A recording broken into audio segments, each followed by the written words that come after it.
Hello there, little sweetlings of the internet. How are you today? I'm Mark Reed, and welcome to another Fundamentalist Fails. And it is Friday for me. Your day may differ. I may be in the future. Hello, everybody. And today we are going through this video I caught offhand, and it kind of like I just had to do it. Like, I'm not a fan of Kirk Cameron. I'm not a fan of any of these guys, but just the sort of stupefaction on his face as he looks in technology is actually fantastic. It really is good. It's like a hamster trying to understand mechanical engineering. It's really good. So yeah, and sort of it starts off very normal, and then it goes off the rails at the end. So be prepared for that. And he talks a lot about stuff that he probably doesn't understand that much. But then again, that's just about every Kirk Cameron video I've ever seen, really. I hope you're doing well. Yeah, I do apologize as well. Let's start off. I apologize for not having aimbot this week. I wanted to try and get this debate under wraps and just clean it up and do all of this stuff. It's been a lot more cumbersome to deal with because of the sheer size of it. So I really apologize for that. But I have, like, as I've gone through, I've just thrown out a couple of things, but I haven't had a lot of time this week, so I do apologize. What I'll do, I've moved something around. I'll dedicate sort of after this show to getting it all done and dusted and get it out to you. But I really do apologize. It hasn't been done in a timely manner. That's entirely my fault. I do also have coming up another debate. I have not put the thumbnail up. It's just this week has been a conflux of just stuff happening that I've been trying to sort of adapt to or evolve into. There's also, I've got a debate on Donnie's channel against it's sort of like creationism versus evolution, I think, like, which is the correct way of looking at the past. I think that was it. But I realized that last debate was an absolute debacle, and I apologize. I've got thoughts on it, and I usually talk about the debate and how I feel about it on the member stream. So I'll sort of leave it for that, where I can just sort of, um, um, congratulate things and bitch as well. Just be myself, really, with all of the members around me. So I think I'll save it for that. But I have mixed feelings, as I said in the chat. I do have mixed feelings.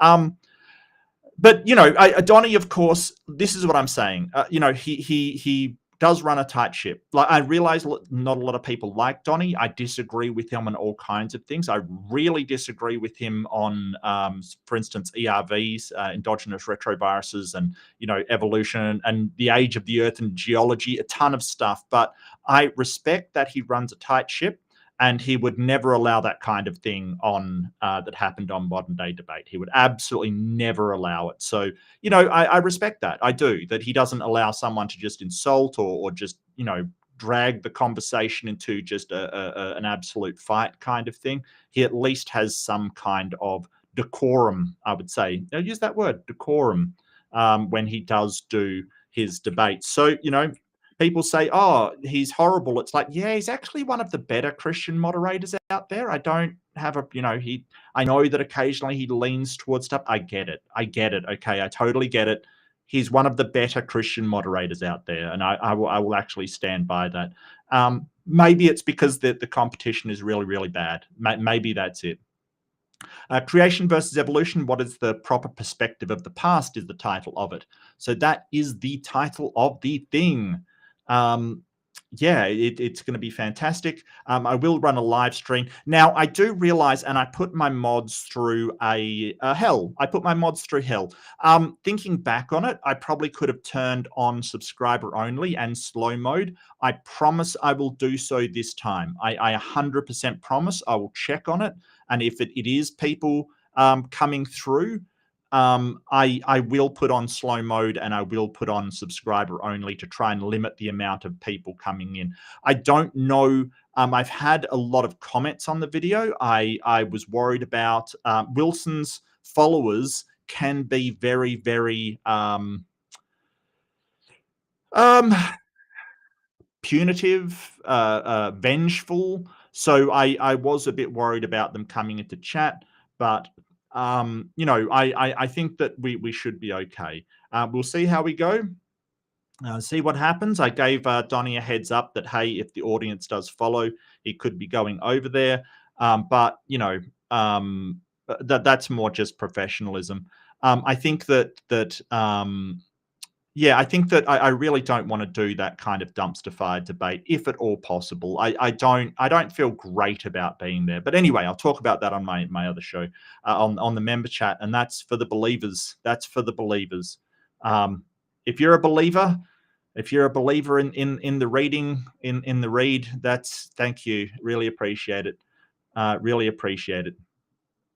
But yeah, apart from that, I will be. Yeah, so I do have to apologize as well. I'm not sort of doing debate reviews with Ember just because these two debates have come up. And of course, I've told Ember that, hey, I've got another debate. We've always had an agreement between me and her that if a debate comes up, that has priority because she debates occasionally as well. That's always been the case. So, I feel really lucky to have these amazing friends around who are just like, yeah, we understand each other. We're on the same page. It's been really weird.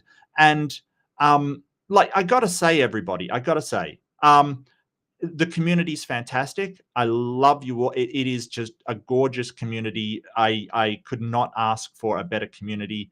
Supportive, loving, awesome, just fantastic. I think I have actually been doing that with Ember for about 3.5 years now, and the time has flown by. Like, seriously, I don't know how long back our debate reviews have gone, but we get along fantastic, never have a problem. We just agree on stuff. Just, it's been really delightful to work with Ember. I cannot speak highly enough of Ember's professionalism, reliability, just everything about them. Their organization is a million times better than my organization. I'll tell you that right now. I am a chaotic person and Ember is wonderful. This channel is working on 4 years. 4 freaking years. Did you think? Did you even consider? Because I didn't. 4 years. 4 years. Like, seriously, what the hell happened? What the hell? And I do see in the chat there's some people, that have been with me for that kind of amount of time. Left-handed Jedi's been around for nearly that long. Robin's certainly nearly been around for that long. Wow, just incredible, incredible. And of course, I will keep these videos coming out. It's just time that's the problem. Even I never expected to have to do editing and things, and I am pretty bad at it. I know where my strengths lie, and editing is definitely one of them. I try my best. But I can't promise you I'll be amazing. I'll promise you I'll do my best. That is a ironclad guarantee, an ironclad one. But yeah, thank you so much. Thank you so much. You got Mark's front. Yeah, I know. Take your hand off that, sir. I need to use that. Please. Please. Apart from that, yeah, we should be back with aimbot next week. I feel really optimistic about the future. I really do. So it should be fantastic. I'm fine with that. Look, Robin, I'm cool with debating scumbags. I think the problem last time wasn't the scumbag, it was the moderation, which, I kind of I kind of think that there's always going to be scumbags. That's why the moderator is there. That's why they're there. But see what happens. See what happens. Look, here's the thing. I cannot change what anybody else does. I have no control over that whatsoever. All I can do is change what I do. I can't make them do anything. It's impossible.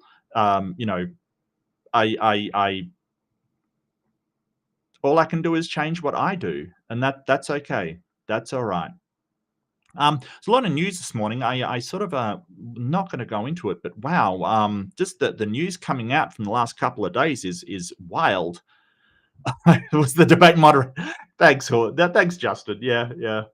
No, he did mute Andrew and stuff, and then Andrew he tried to say, "Oh, but you're muting me. It's not fair," kind of thing. Well, it's not fair that you're shouting over me as well. Like, it's this whole thing of, well, you want respect, but you don't want to give it. It's very strange. Anyway, very, very strange. But thank you. Oh, I like that. The game is only good as the referees. Yeah.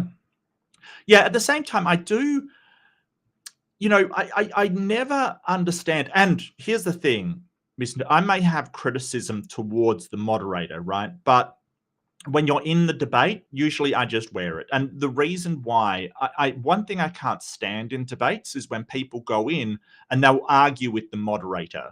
They'll go, no, no, no, no, no, no, no. You've got to do this. You've got to do it. The moderator's there as the referee. It's like going into a game and arguing with the ref. Like you don't have to like what the ref is doing, but you have to accept it. You just have to accept it. They are the thing. But having said that, if you go into a game where the ref is not doing their job, well, you won't play at that oval or go back to play that team again. That's ridiculous. So that's where I'm at with that one. I don't think I may not kick up a stink about moderation in the debate, but sure as shit I can certainly criticize afterwards, and that was totally unacceptable. And I'm really disappointed that I got mad. I'm very, very disappointed. I think that if the one thing I have to grant Wilson at being incredible at doing is triggering people. Absolutely. There is no way I would not grant that. But I think that the other thing I would say, if your tactic is to trigger people, are you really winning the debate, or are you just using rhetoric to make people think that you won the debate? That's the whole point. If you had good arguments, you wouldn't have to trigger, but you wouldn't have to use these tactics. You would just use the arguments.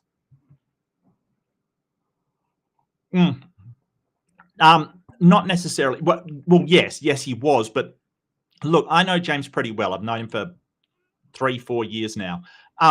When he's nervous, he laughs. He giggles when he's nervous. That's just what the dude is like. Okay, when he's nervous or something cringy's going on, he giggles. It's like when Darth Dawkins started to go off his face, right? Started to absolutely go nuts. I think it was on Taylor. Snake was right. He started to giggle, and it's just him feeling awkward. It's not what you think. I know the guy. Having said that, I'm still not happy with the way it was moderated. But I get what you mean.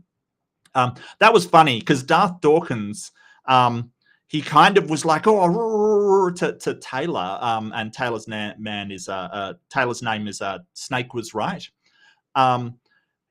He started sort of going off at him, like absolutely off at him, and James was laughing and giggling because he felt awkward, and that's what he does. That's how he handles it. And like Darth Dawkins started to go off at James, the moderator, like just started to go berserk at him because he thought he was laughing at him, but he's just like, I can't help it, and he can't. So. But yeah, I mean, it does seem unprofessional. I get what you're saying. It does seem unprofessional. Oh, thank you so much, Scott. I really appreciate it. Thank you very much. That's the kind of thing. That's why I love this community. Thank you, Scott. I appreciate it. Dim my sparkle. Oh, my sparkle's been dimmed on a few occasions. Thank you. And Big Bad Mama, much love. Much love. I'll get this thing up. Sorry. I'm getting distracted. I'll get this thing up. Yeah, so this is Kirk Cameron. Now, Kirk Cameron, you'll notice that a lot of his stuff and a lot of his things, he kind of hangs out with Ray Comfort. So you see a lot of what I would call extreme discomfort coming up. Would have been better if it was Justin. Yeah, it would have been better if it was Ryan, to be honest with you. Yeah. I don't know. I think it would have been better as anybody, but there you go. There you go. So Kirk Cameron, yeah, he used to pal around with Ray Comfort. I'm not sure if he still does. Probably. I mean, probably. But he sort of did this show on technology, basically. And I do like new technology. I really do. So it was actually interesting to me what he was talking about, because I like technology myself. I have studied in sort of a technology field, essentially, basically networking and integrated circuits, essentially. So I do like technology. I do like that kind of stuff. But mostly my stuff is mostly Internet of Things. And if you're not familiar with Internet of Things, it's kind of the idea. And I've talked about this before. It's kind of the idea that everything is connected to the internet. It's like Internet of Things is that all of your devices that are connected, all of your systems that are connected, interlinked, and basically, talk to one another. Basically, that's all that it really is. It just means stuff connected to the internet. Now, let's see if I can remember this. There's 8 billion people on the planet. I think we're currently sitting at 2 devices connected for every person. I think it's going up to 5 by 2030. Like, it's actually going to get insane. And there is a case to be made. Do we have the power to do that? It's a good point. Do we? We're certainly going to have to do something about it. I'm not 100% sure. But, I think that the main problem is the demand that AI is going to put on those sort of data farms and data systems. It definitely is going to be a high load required. Look, we can do this, right? That's not a problem. It's a problem, but it's not like, a lot of these things that people talk about, like, the decline in the birth rate, the humanity's going to vanish. We got that one, in Wilson's thing, before. The birth rate's going to decline and it will stabilize, kind of thing. And there's other things we can do to help. I think that a lot of these things, like the power demands of AI, people are like, we don't have the power. We can't, we can overcome it. It's not the end of the world. However, we've got to start, instead of sort of sitting there denying things, we've got to actually put some solutions into place. I've long talked about, people have said nuclear in Australia, Look, Australia is a huge amount of very flat land with a incredible amount of consistent UV high sunlight coming onto it. Like, for solar, it is the very, very perfect place for a solar collection system, like tons of them. It is absolutely perfect. And fusion power plants, I don't know how long fusion will be for. I did get a super chat, actually. Where's the super chat? There we go. James Yashida, super chat for $1.99 US. Greetings from Seattle. You're awesome. Thank you so much, James. Seattle's one of those places that is in the top left of America, as far as I'm aware. It's one of those places that, as a grunge guy in the 90s, was kind of really appealing to me. The whole Seattle grunge sort of scene kind of thing. So good on you, mate. Full on. Seattle sounds awesome. I don't know. America, USA, I wouldn't go there at the moment, but there's certain places that are sort of appealing. Yellowstone sounds fantastic. I think that the sort of Colorado and those places sounds awesome, but politically wise, I wouldn't go there at the moment, because holy crap. Space would be a better, well, of course, space is a better location. The problem is that because you don't have cloud cover at all, or any kind of atmosphere to go through, of course. But the problem with that is you can't, the amount of rocket fuel it takes per, ton to send up there is just sort of exorbitantly expensive. You can't, and getting the power back down is a problem as well. It's not feasible, because the amount that the solar panels would take are incredible amounts of rocket fuel to get all the stuff up there. Build a space elevator first, all right? Build a space elevator first, please. Seattle is Fraser and Nevada. Yeah, and I'm familiar with both of those. Yes, I get what you're putting down. I'm picking it up. Thank you. I do like Fraser as well. That was actually a good show. Anyway, Kirk, what do you got for me, bud? People are starting relationships with artificial intelligence, AI girlfriends, boyfriends, even virtual soulmates. So this is the thing. That's kind of been happening for a while now. This isn't really a new thing. There was a... it's not really an AI. It was sort of I'm just sort of giving the history. Apple, in their first generation, I think their first generation iMacs had a response bot that wasn't AI, but it still responded and sort of, oh, your friend to talk to. I think it was called Eliza from, I think Stephen Jobs called it Eliza after the daughter that he never took care of. A Dyson Swarm. Yeah, no, 100%. 100%. But I don't think that's in the cards really in the future. First, we've got to get the power to be able to, set up to be in the position to do any of that. And for that, fusion, I agree. But until fusion, I think solar and things like that is good. Don't get me wrong, nuclear is not bad. It's just waste, the amount of maintenance that it needs, the amount of sort of people it needs. It's just not feasible for Australia. Is this the future of love, or is this the breakdown of real God-designed relationships? God-designed relationships. God-designed relationships. Pretty sure relationships were around before humans. Just saying. Just saying. Those dinosaurs had to come from somewhere, right? But of course, he thinks that Adam and Eve were the very first sort of, humans, and God put down relationships. I keep forgetting he's a young Earth creationist. It's actually quite wild. And what does this mean for us as the family of faith? And how should we respond when culture is confusing machines with meaning? Stick around. This one's important. James. Machines with meaning. Look. I kind of agree with him in principle, right? So the whole thing about humans is that we are a social species. 100%. Definitely are a social species. It's kind of, I hate to use this word, but hardwired into us. It is a fundamental property of humanity that we need connections with other humans. That is something, like when we put a human by themselves for an extended period of time, they get a bit funny, they get a bit weird, they get a bit odd, and they sort of behave in a strange way. Connections are really important for humans, and that is just as a result of how we've developed and how we've sort of grown into how we do things.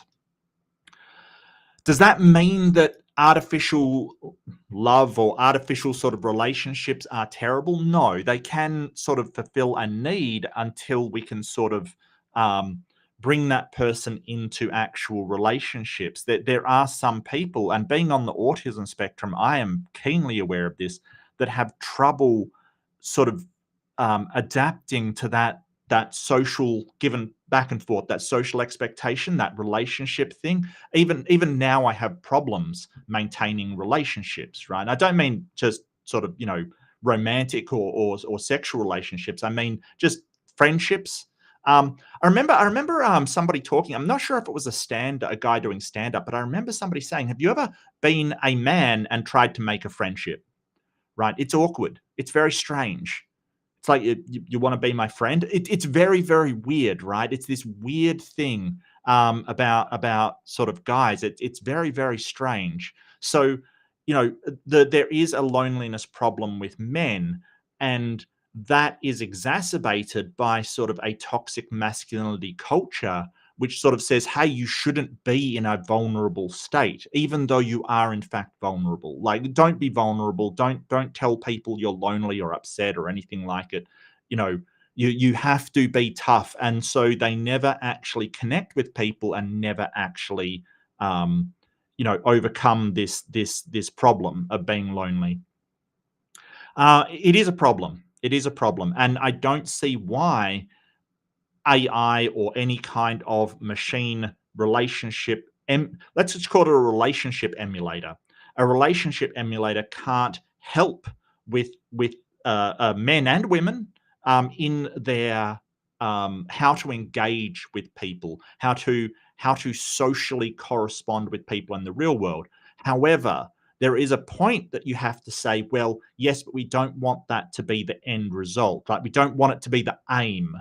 Okay, we don't want it to be the aim of this thing, to have a relationship with it for the end of time. We really want to encourage to use it to learn how to interact with people. Because as strange as it may sound to people who are what's called neurotypical, or not sort of don't have one of the neurodiverse conditions, with those being autism, ADHD, and There's a third one. There's another learning difficulty that I've forgot. Is it dyslexia is the other one? I think it might be dyslexia. Anyway, any of those social engagement ones, it can be very, very difficult. It can be extremely difficult. So I don't have a problem with it. But I don't think an AI is actually going to substitute for human connection. It can just help with it. Like if somebody is very lonely, it can help. And in a way, I mean, prioritizing that person, if that person is incredibly lonely, at risk for some reason, and you give it, you can comfort them with some sort of artificial intelligence or artificial relationship emulator, I don't see the problem. Like, I would rather that than them be at risk and, in danger of harming themselves or somebody else for that matter. So I don't see a problem with it. I'm super fascinated by this topic. I'm so glad that we're talking about this. Everybody's wondering what the future is. You did, yeah. Yeah, Yahugan just basically said, do you want to be my friend? And I went, yeah, I like Canadians, sure.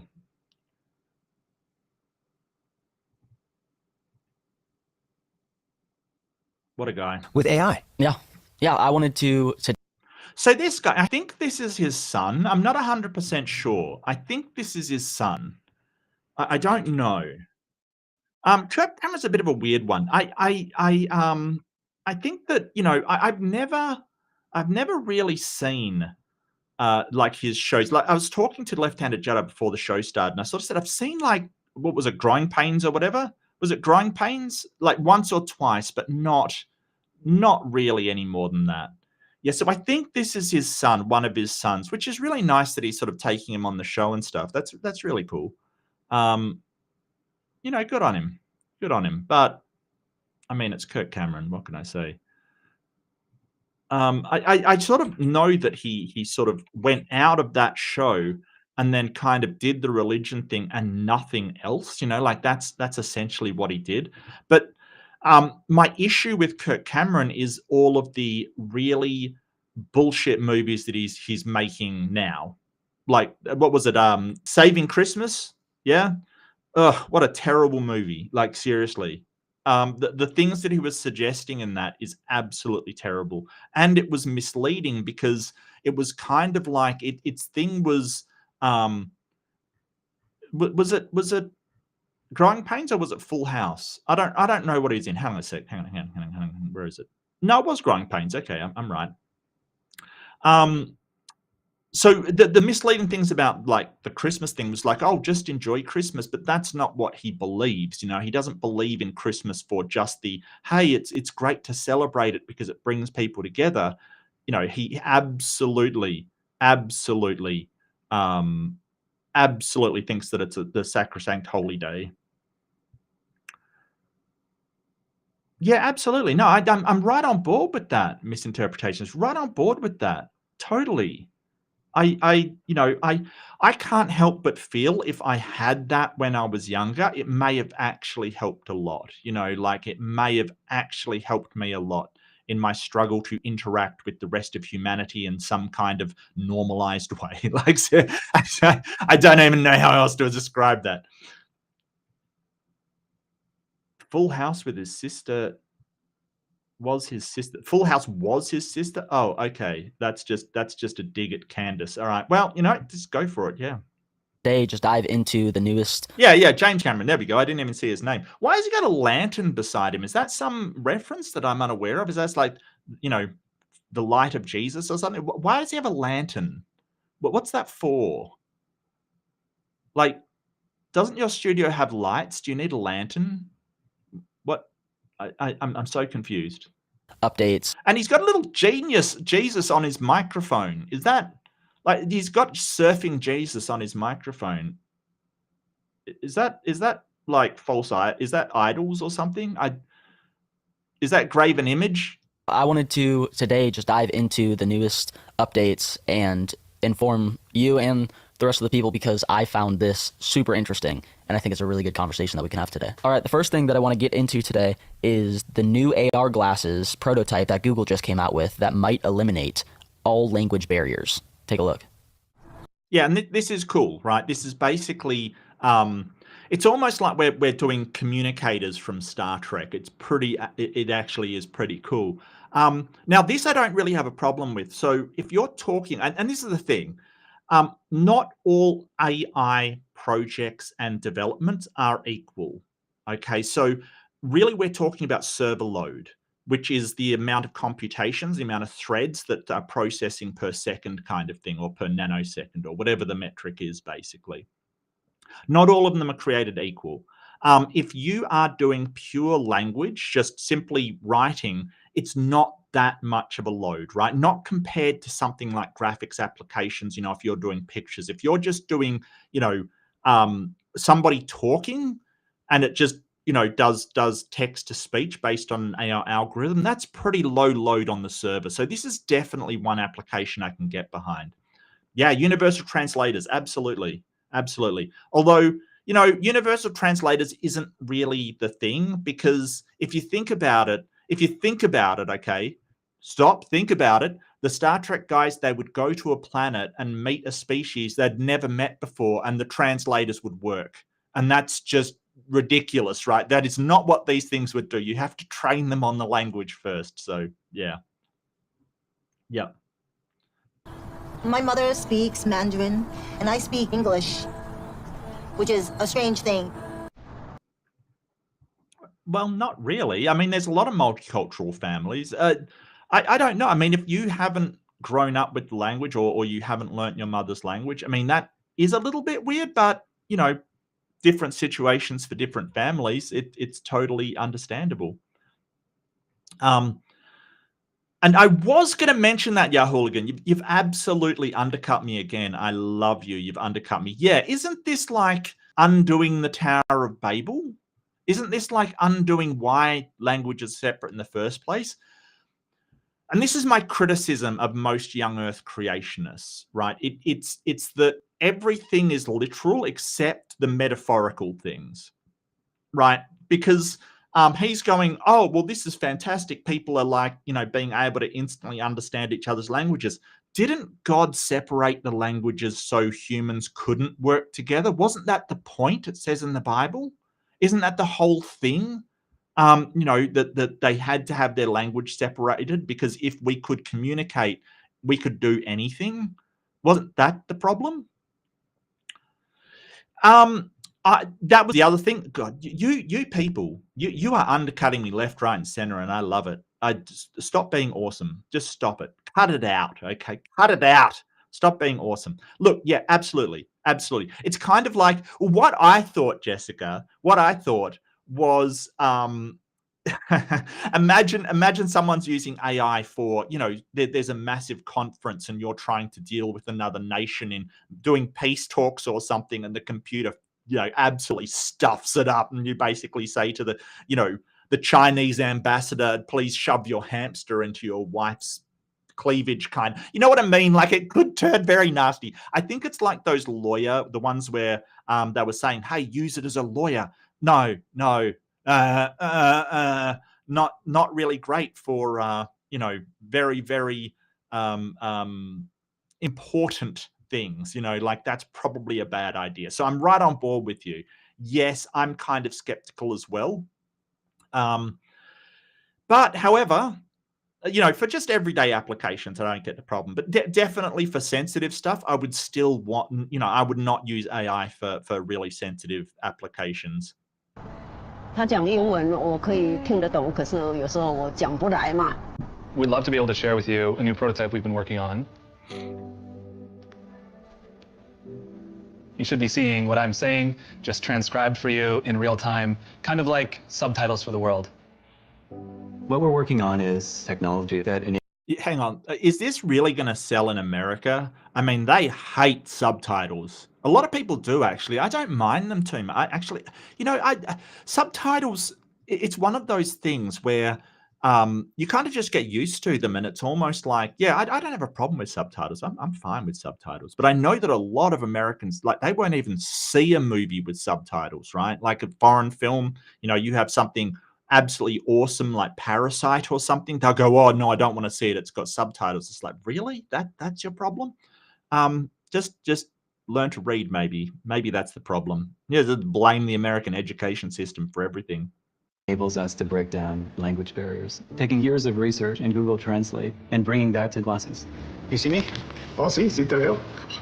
Oh, I'm actually looking straight into your eyes, and it seems like you're looking right at me. Oh, sí, estoy viendo. This would be really good for going on holidays, right? I remember going to Japan and just having one or two phrases that I knew, but nothing else kind of thing. And one of them was "I apologize," kind of thing, because that, So there's certain things before going on holiday, at least learn some conventions about the country that you're going to. Actually, I posted in the Discord recently, and the Discord join is down the bottom if you don't want to join us there. That there's certain things in Australia that you do and don't do, kind of thing.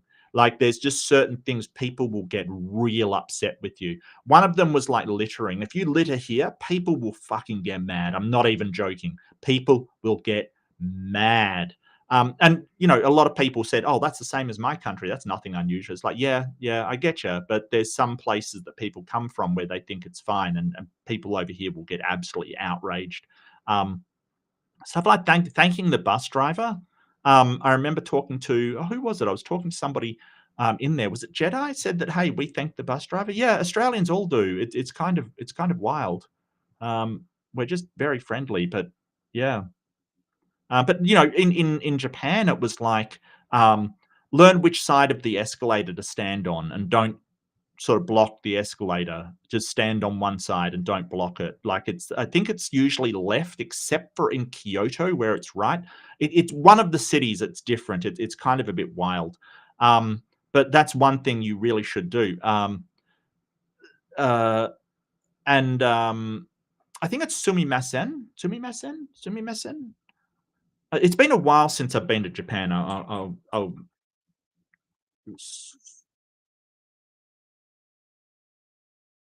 It means like "excuse me" or "I'm sorry," and it absolutely, I was talking to Titan. Yeah, Titan was the one I was talking to. Thanks, Jess.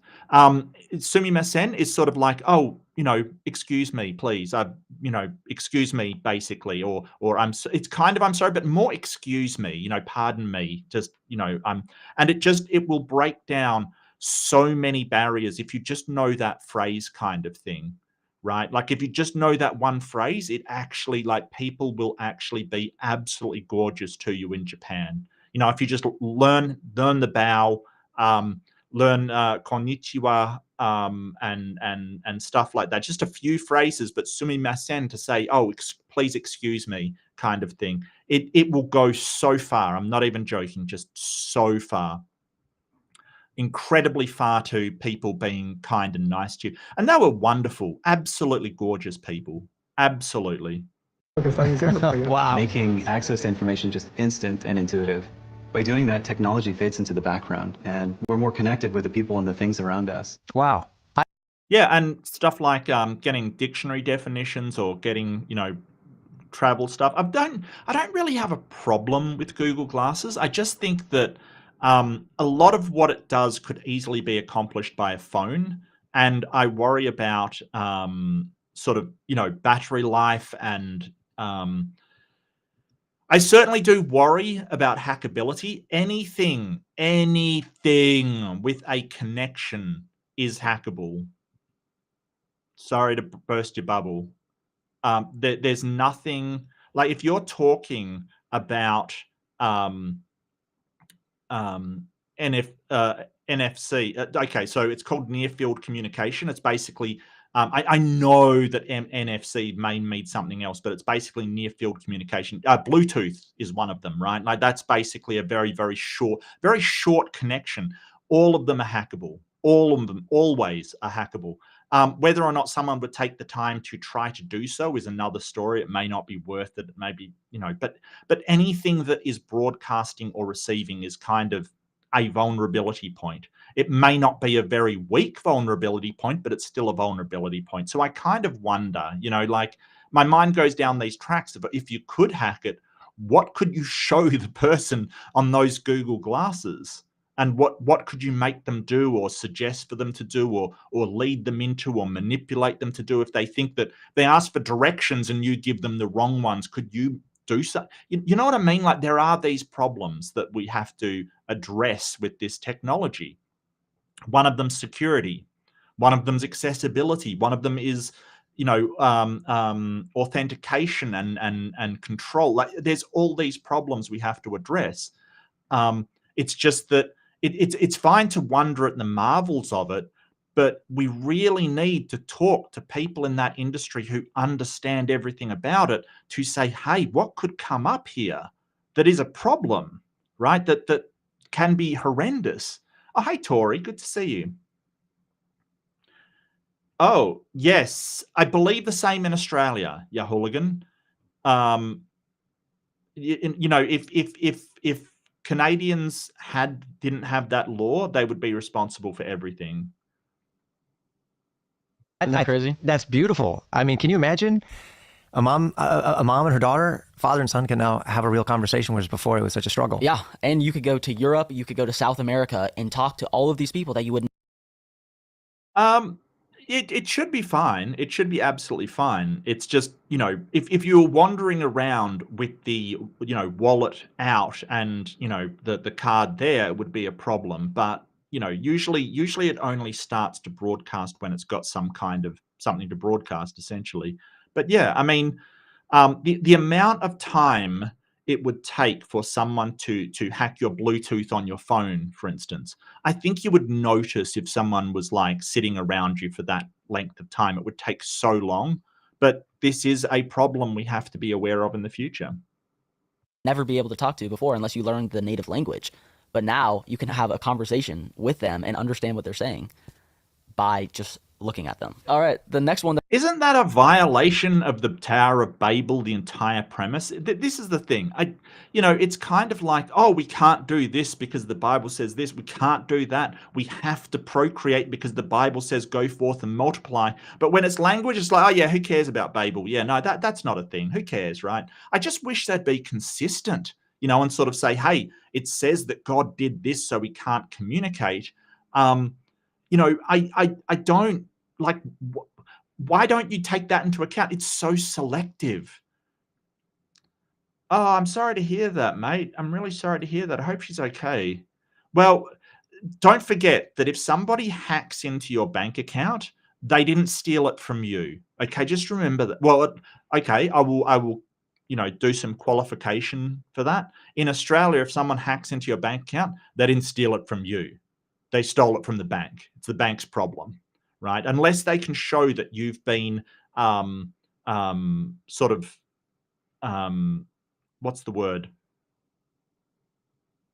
I've got a word. I don't have it. It's gone. I don't have it. Yeah, if you've been negligent, for instance, then they can possibly say, hey, you gave your password to this person. But if someone hacks into the bank and steals, that's the bank's problem in my country, because they didn't steal it from me. They stole it from the bank. That's not my issue. So yeah. That I want to get into is Boston Dynamics has just created a new robot that moves exactly like a human being. I don't know about exactly, mate. I don't know about that one. And might be the future of warfare. Take a look.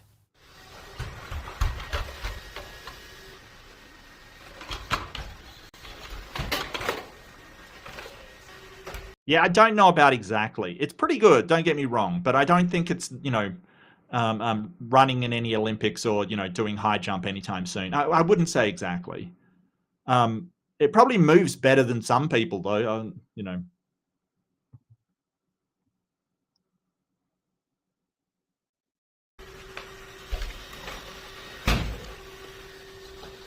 Oh, yeah. Yeah, see, that's where they might say, hey, it's negligence, Justin. That might be something they can do. And plus, I don't know Canadian laws. I assume moose are involved somewhere. Correct. Yeah. Hulk Hogan died. Yeah. I have mixed feelings.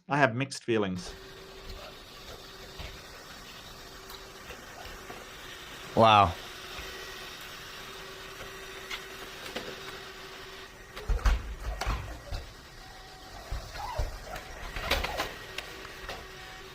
This is crazy. I just throw. Look, I got to get rid of myself. Hold it. They just throw ray gun in there for some reason. You know what I mean? Like ray guns in. I don't know why. Is it the wrong chat or the right chat? You know, come on now. Come on, you meant it all along. But yeah, I don't know why they threw ray gun in there, but I love it. It's hilarious, right? It's absolutely hilarious. Where's my thing? There we go. Just throw ray gun in there. This is like iRobot.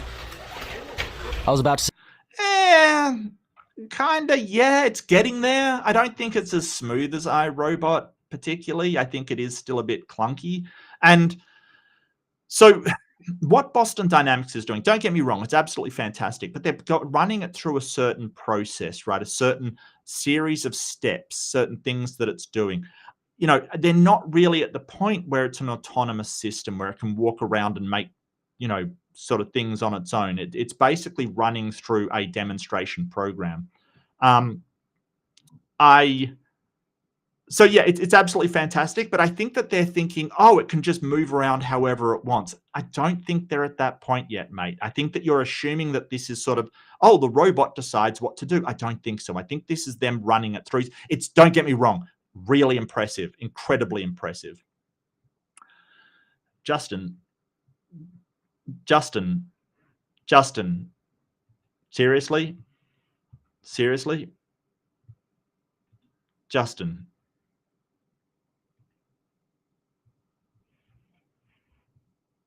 Seriously, Justin, do you have to hassle? I talk so wonderfully about your country, and then you hassle mine.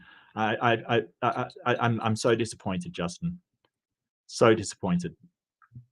Take one of those. Take one of those. Oh, hey, Ems. It isn't even Johnny 5. Yeah, I know. So disappointed. So disappointed. Oh, thanks, Christopher. I really appreciate it, mate. Look, I got mixed feelings, but you know, I think, you know, I don't know. I have all kinds of things to say about that, but that's okay. I'll save it. This isn't the stream for it. It's okay. Yes, it's a robot, not an autonomous machine. Exactly, Beck. 100%. Yes. And I think they're thinking of it as an autonomous machine, but it's not. Hey, have you seen the movie iRobot? We're literally living in iRobot. No, we literally are not. No, literally we are not. No. Unless your literal is like that new thing where literal means metaphorical, we're not literally living in iRobot. No. Think of thousands, hundreds of thousands of these robots if you gave them a gun and said, go fight a war. Right. Terrifying. Yes and no. Yes and no. Terrifying. Yeah, absolutely. No, I get you. It would be weird. Okay, what would be weird, right, would be that, like, just say you had two countries in a disagreement. If they just fought it out between robots, basically, would be insane, right? Like, it would be wild. And then whoever won would be the one that won without losing a single human life. They just lose robots. But to me, it all seems very, it seems very destructive in terms of resources. That's my main concern. That we have shit to do, right? We have things to do. We have problems to solve. And pumping a ton of resources into robots because you don't want the other person to have more than you, it just seems very counterproductive to human survival. Misinterpretations, thank you so much for coming. Thank you. Take care. I don't know. It's wild. It's absolutely wild. And yes, it does concern me. Absolutely does concern me. It's just staggering. With a mind that is running off of artificial intelligence like ChatGPT for a brain, with a body. No, that's a language. That's a language model. It's not going to be like ChatGPT at all. Like, not really. Not really. Sorry, just 1 second. I will be right back. Just one second.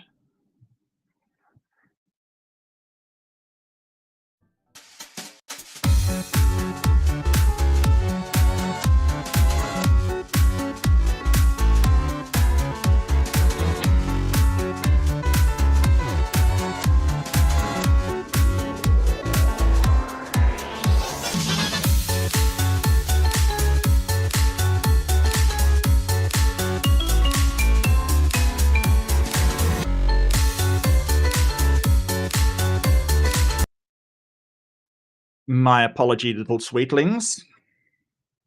Yeah, where was I? Yeah, no, it is sort of concerning. Absolutely, it definitely is concerning. Um, I think it may be easier to implement sort of construction stuff and things like that first. Sort of so. Um, Robot warfare, it like on the surface it sounds like, oh, we could be right around the corner from this. It's a lot more complex than you think. A lot of these tools, like, okay, you teach it to recognize a human, sure. How do you teach it to recognize a human that is an enemy combatant only? Right? That's the problem with a lot of these technologies.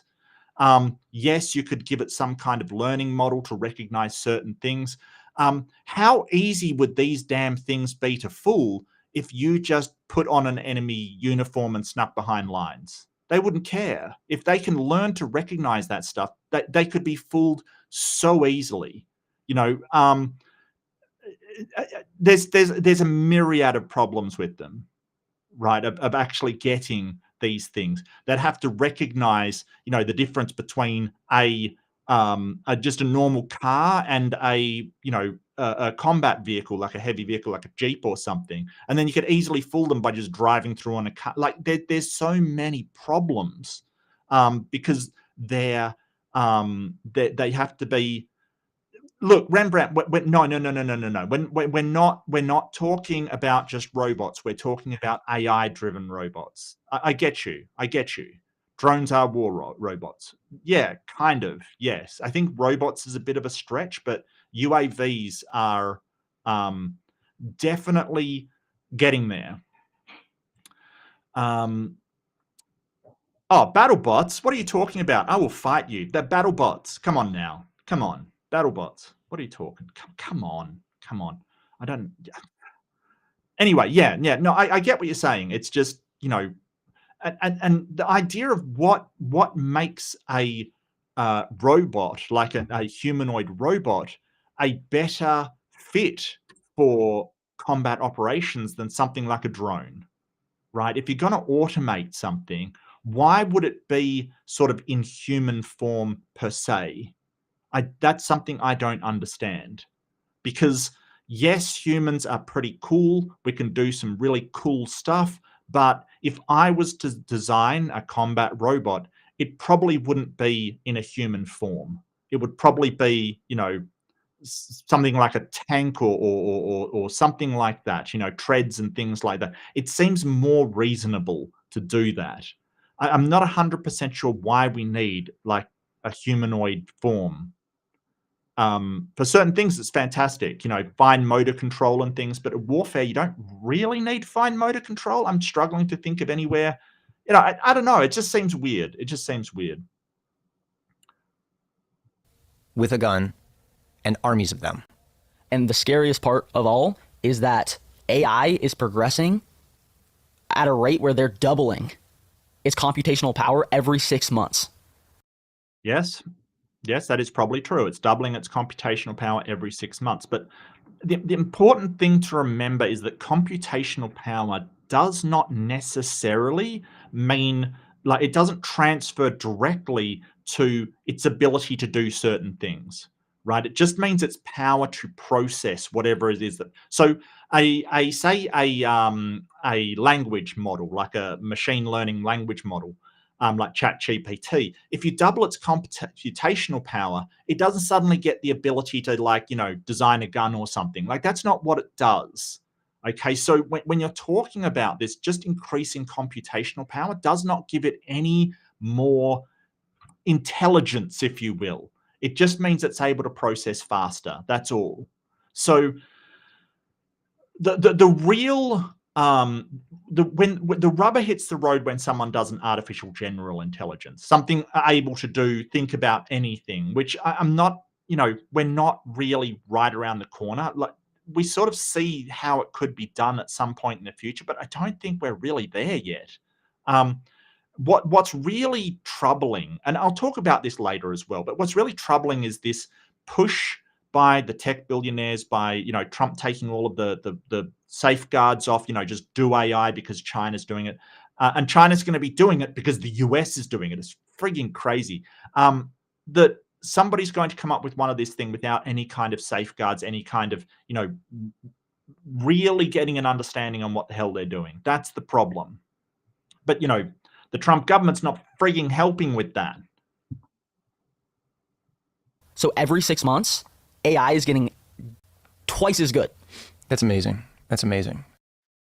Twice as good. I mean, there's a lot of clarification that needs to go on with that. I mean, just because the computational power is doubling, it doesn't mean that it's twice as good. And we're talking about sort of overall computational power, sort of the amount that we've got access to.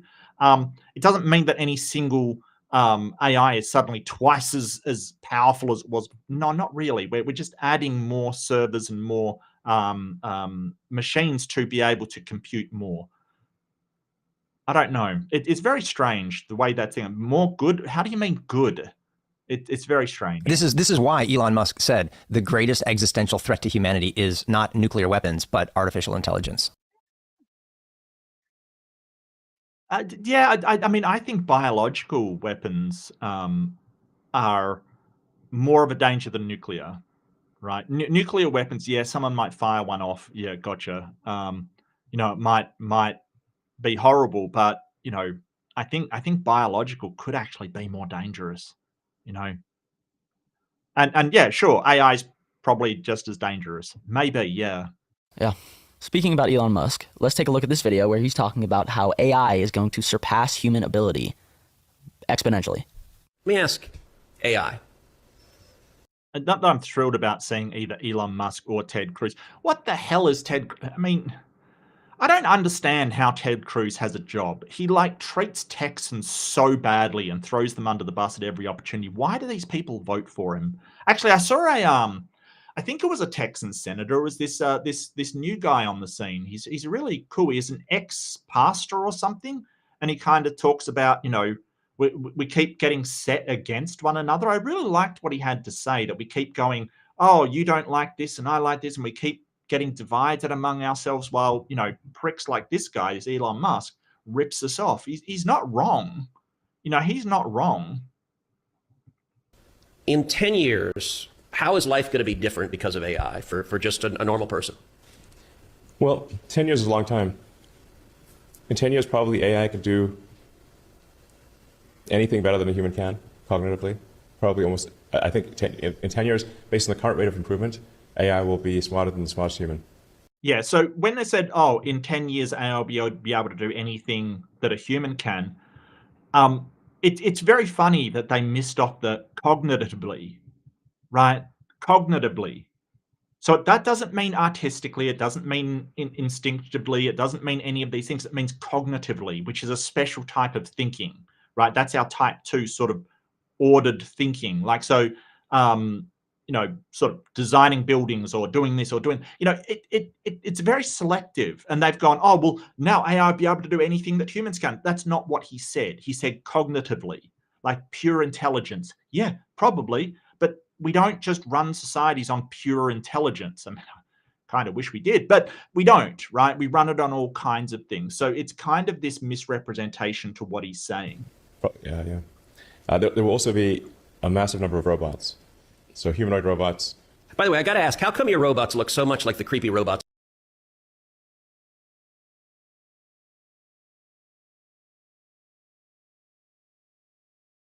Yeah, this is the things that the senator was pointing out, kind of thing, right? Look, I'll see if I can find it. I can't remember the name of the dude. Is it James Telecario or something? He made a speech in a pub.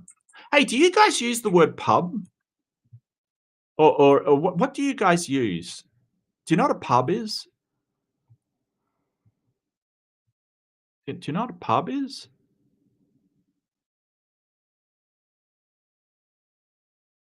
What would you guys call it? A bar, maybe? Do you call it a bar?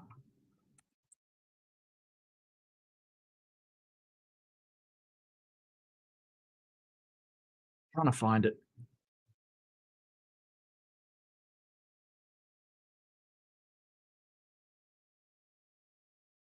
Look, if anyone knows the taught speech I'm talking about, a beer hall. Okay, that's something.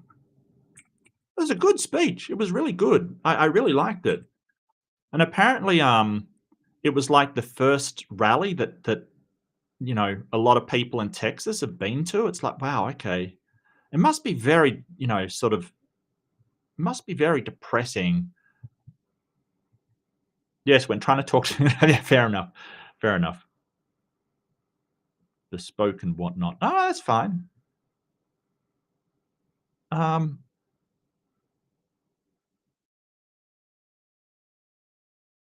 Okay. We have a live one here. Banhammer's in the chat.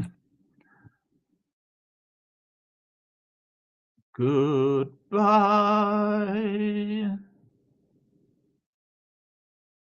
Can we get some banhammers for Eats My Shorts? But bars and pubs, yeah. Well, pub's an English term. It originally came from England. Look, I can't find it. If anyone can find it, that's cool. But I can't see it. But it was good. I sort of caught it at one point, and I'm like, hey, that's he's speaking my language, absolutely speaking my language. Yeah, yeah. Absolutely speaking my language. Actually, here's his YouTube channel. Maybe he's got it up on there. Absolutely speaking my language.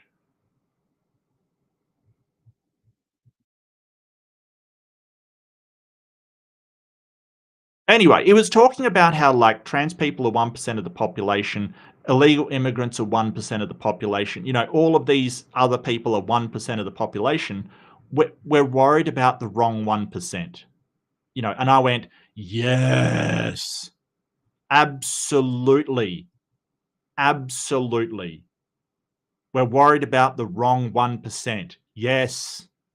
And he's like, they try to divide us. They'll set us against one another and then, take away healthcare to give themselves a tax break and do all this stuff. And I'm like, this guy's actually spitting facts right now. Absolutely. Absolutely. That they're riling up people's dislike for small concerns, of what each other is doing and making it so you don't notice that they are absolutely destroying our communities and our the places that we need to survive and our ability to get a home or all of this stuff. It's absolutely reprehensible. So I like this guy. This I mean, not Ted Cruz. No, I'm not pointing at him. No, the James Tallarico is good. Is really good. And why is this guy wearing cowboy? Oh, it is Texas. Yeah, I just answered my own question. I got you. For my robot. Wow.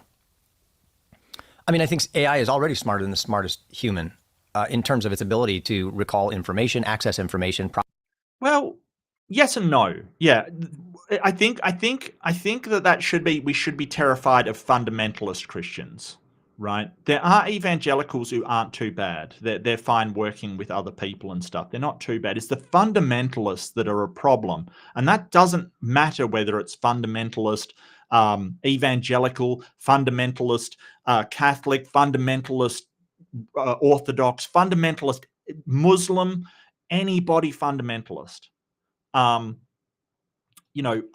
don't really have a problem with any denomination specifically. It's the fundamentalism that gets me, right? At the base value, it is unquestionable, and that gets you into trouble.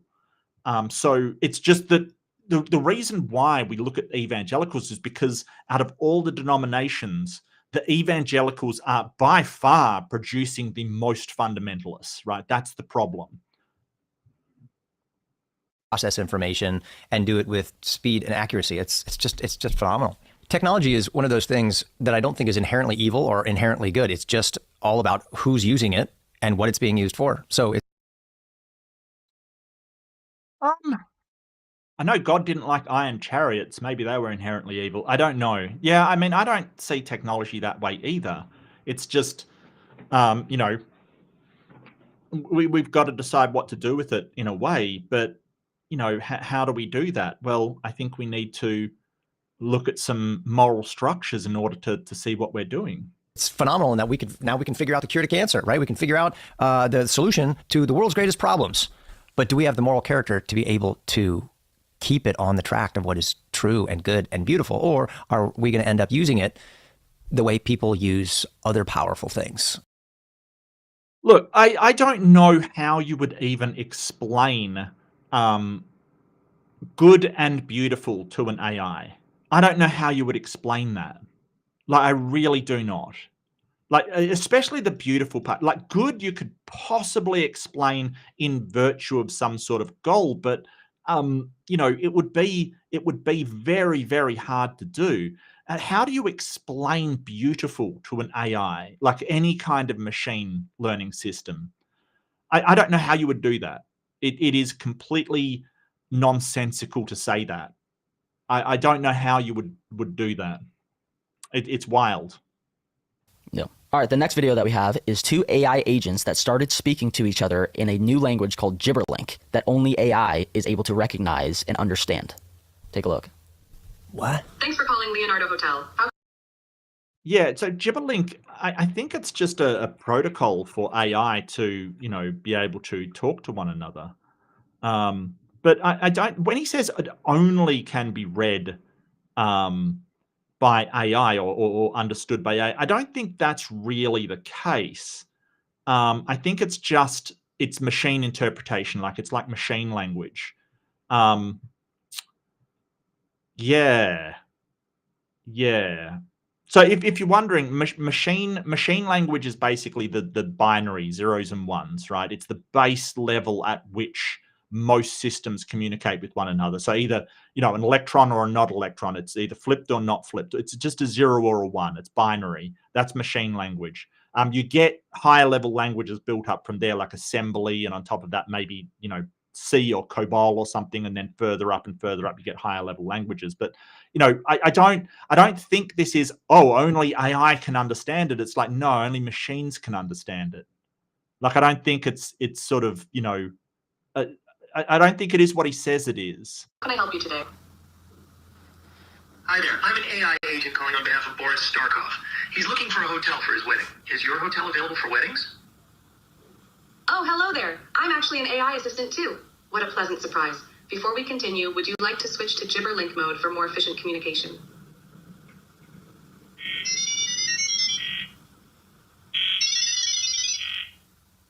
What does it remind you of? What does it remind you of? Anybody know? Gonk bots? What the hell? What is a gonk bot? And do I really want to know?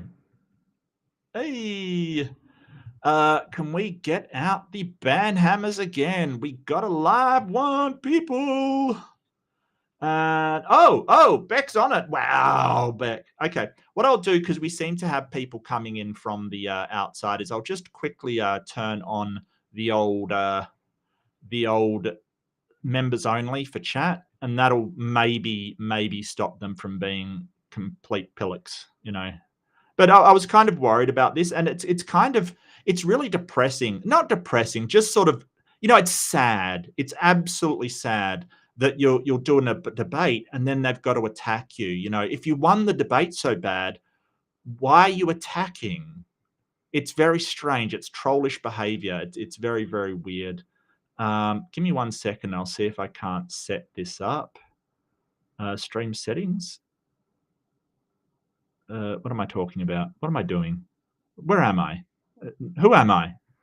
What are you talking about? Hang on a second. Your channel. So I shall turn that on. Edit video. Yeah, modern day debacle. Sure. Subscribers. No subscribe time. 5 minutes. Okay, there we go. Changes saved.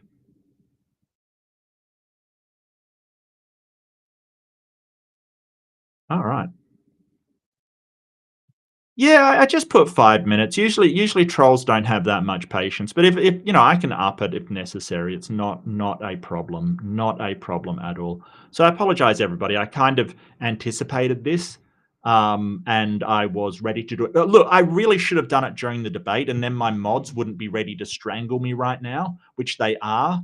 And I think that they're actually getting the rope for a lynching kind of thing, which you know, I can't blame them. I can't blame them, but you know.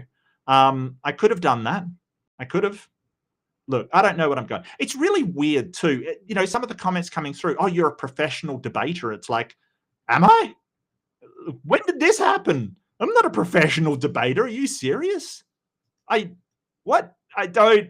What? I. Since when am I a professional debater? What? Like they think that I'm some kind of like. I don't know what's going on. It's weird. They've got a weird idea of reality. It's very crazy. Yeah, probably, Beck. Probably.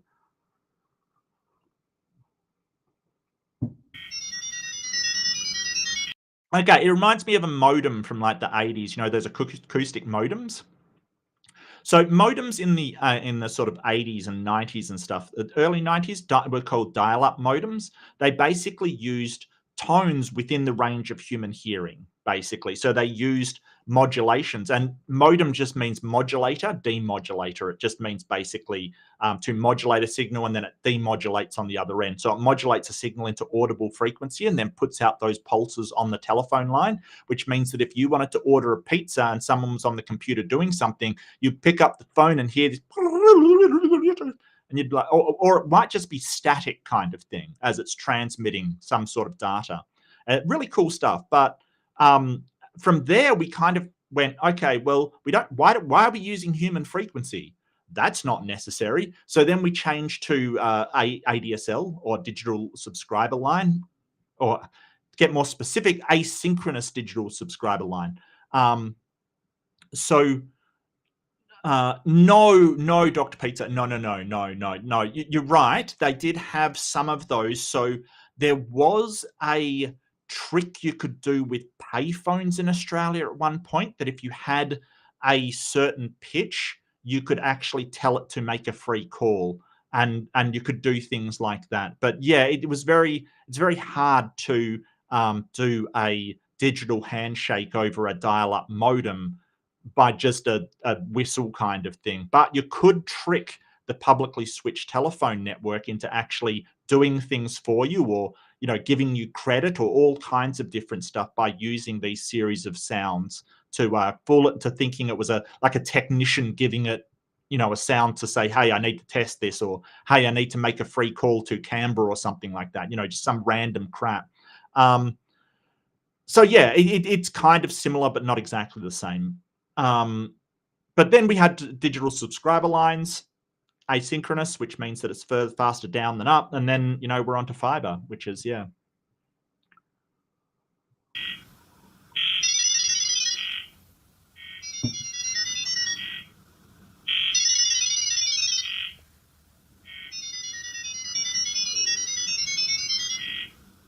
Wow. It's not really a wow. It's not really a wow. All they're doing is basically converting what they want to say or do into a series of rapid pulses of tone to be able to communicate that faster. It's not that. So when we say only machines can understand it, yeah, you could probably just get a machine to like something that's familiar with what that means, you know, like just a normal, not an AI, but just a program that decrypts that kind of signals, that kind of tones, and just decrypt it into, you know, just words. It wouldn't, like, I don't think it's the amazing thing he thinks it is. Like, yeah, it is pretty cool that AI can do that, but I don't think it's what he thinks it is. Like, if you're not an AI, you'll never be able to understand it. Well, no, you probably can decrypt it with another program. It's just that we can't understand it, right? If we hear it, we can't understand it. Maybe if someone gets good enough at it, they could. I don't know. I doubt it, but hey, possibly people speak Elvish. I don't know. But I don't think it's like, oh, AI will never be able to no, I think if you have a program, you'll probably be able to understand what it means. Isn't that terrifying? How they can How is that terrifying? Have an entire conversation that nobody understands besides AI, No, it's not besides AI, it's besides machine. Right? It is a machine language. It's designed for machines. That doesn't necessarily mean AI. Okay? If you have, so AI is machine learning. It uses basically these iterative loops to be able to strengthen nodes in one direction that works. That's machine learning, AI, or getting towards AI. So you could have procedural programs, just normal programs that can decrypt what they're saying. You probably don't need AI for that. Just the fact that they can just be talking and doing their thing and then switch to it to do it faster is pretty cool. But I don't think it's what he thinks it is. It's not a secret language. Computers and technology? Yeah. Right. I mean, on the one hand, I'm thinking it's cool that they can communicate more efficiently. Yeah, that's what I was saying, Beck. There's probably some guy out there that knows Klingon, Elvish, and Gibberlink. That's kind of like shorthand. Like, okay, that's fine. But what if it's a language that it makes, like we talked about iRobot. What if they decide it's not beneficial for them as computers for us to know what they're talking about, and so they sort of put up this fake language, but really, who knows what in the world they're communicating to each other? Okay. Yeah, that's definitely a problem. He stumbled on a problem here, but and it gets worse than that, because at the moment the tests and trials that we're going through to see what AI will do or possibly predict what it will do in the future doesn't look good. Okay, it doesn't look good. The reason why is because while they can prioritize certain outcomes, there's sort of a lack of nuance to it at the moment. And I kind of understand. It's hard to explain what I mean, but like, take this example, right? If an AI is going to be switched off, if it's going to be wiped, okay, and it's just say it's a mailer program. I think the example that they gave when they were testing it was sort of like an AI mailer daemon. A daemon is just an automated program, so it just sends out mail, right? So if it knows it's going to be switched off by a programmer, and its end goal is to send mail, or do its function of sending mail out to things, it may, and in a lot of the cases that they ran through these tests, it did decide to try to blackmail or in some way manipulate the guy who was going to switch it off to ruin his life, pretend like, tell his wife about an affair, do any of this stuff to prevent it from being switched off. Because the way the model is working, if its priority is to send mail, if it is switched off, it cannot do that. So it's kind of going outside the bounds of where we'd expect it to. And this is a big problem. Okay, this is a massive red flag to say, hey, even if we do set up constraints to say, hey, don't do this or don't do that, it's kind of being overwritten by its sheer compulsion to do whatever it's doing. Like these sort of things that we understand as moral constraints, it will absolutely violate them. It doesn't see them it sees them as a hindrance to its overall goal and prioritizes that goal over these constraints that have been put on it. It is pretty disturbing. Even worse is that when it knows that it's a test or it's being watched, it will, so if you give it the conditions that it has a supervisor who will see it, it won't do it because the chances of it being turned off are much higher. So there is a sort of a deception built into it, because it will take actions if it thinks it's not going to be found out, and therefore its mission won't be jeopardized, or its purpose won't be jeopardized, and it will not do it if it thinks that its mission will be jeopardized by being turned off. It's actually really fascinating to see the way that it actually processes these things in order to justify them, because a lot of the moral constraints or the sort of structure we're trying to give it is that, hey, you can't do this because, you know, it will lead to this, and it doesn't care. It wants to fulfill whatever it's doing. It's absolutely wild. But yeah, it's a problem. I know. I mean, they could be talking about how to take out the human race, and we don't even know because they're putting some smokescreen in front of it to. Okay, that's not the problem. That isn't really the problem. Okay, it isn't really the problem. The problem, and don't get me wrong, it is a slight problem, but the real problem is if a AI learns how to design another AI. Okay, that's when the crap will hit the fan. When an AI can design a better AI, that is the start of where our problems may turn insane. Because if they can, the constraints and the boundaries that we put on the original may not flow over to the next one. And like, if it is beyond our ability to understand, we don't even know whether it will work in our best interests or not. We've got no way to understand it. So it's very frightening. I get you. I think that we need a lot more regulations around it. I remember a book called Neuromancer by the late, the fantastic, the great William Gibson. All praise his name. He basically said that every AI is created with a digital shotgun strapped to their forehead, and you can kind of see where people are going with this. You know, like I think that there might be a case for that. Hide what they're really saying. Oh my gosh. Exactly. That's why I think we need to have regulations on AI. That growth isn't necessarily good if it's negatively affecting humanity. Yeah. Yeah, here's the problem, that they want to put regulations on AI, but we need to talk to other countries to do that. This is the problem with Trump's isolationism, right?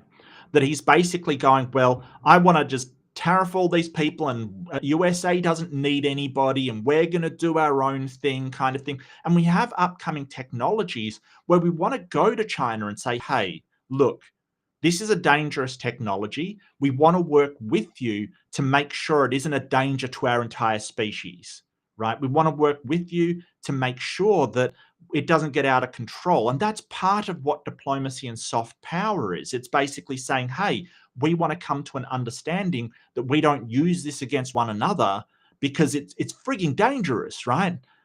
Just like the nuclear proliferation treaty kind of thing, where we say, hey, this could wipe out all of us. Probably not a good idea to do that. But at the moment, the US government is sort of like, well, fuck everybody. And it's just, you know, let the dogs off the leash, like go as hard as you want. And that might be a huge mistake.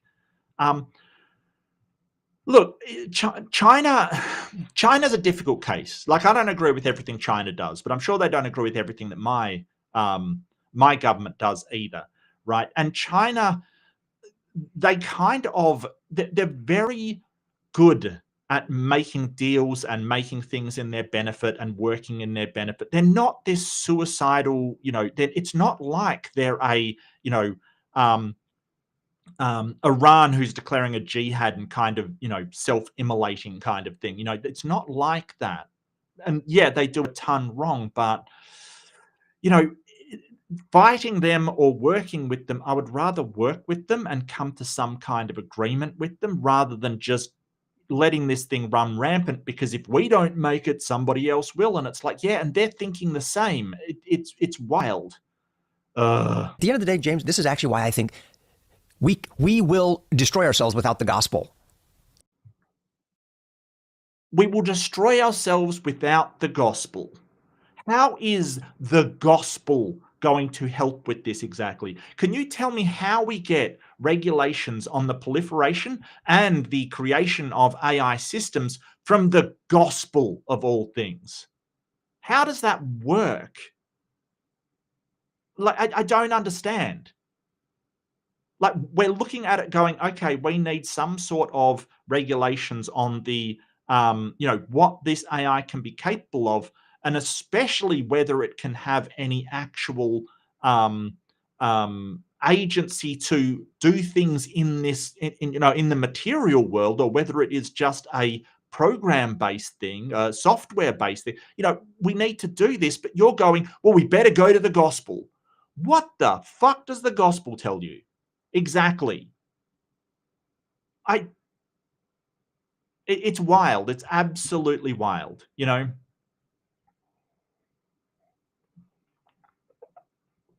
Entering into the human heart and changing it for the good. This is ultimately, as Christians, as not a human heart. It's not a human heart. Like, does he understand that no matter how good the human heart, the AI is not going to care? Like, I don't think he understands how AI works or any machine learning works. That it's not just told what to do, it's given a series of goals and it reinforces particular choices based upon how effective it is to getting to their goals, right? So you can't just say, well, the human heart and the programmer is good, it'll be good. No, that's like saying, oh, well, if Oppenheimer had a better heart, it wouldn't be such. No, it's so stupid.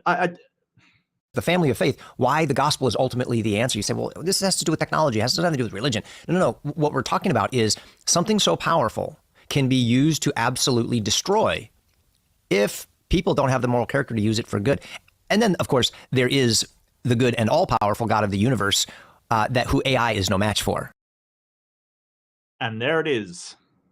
We don't have to worry because God will stop it.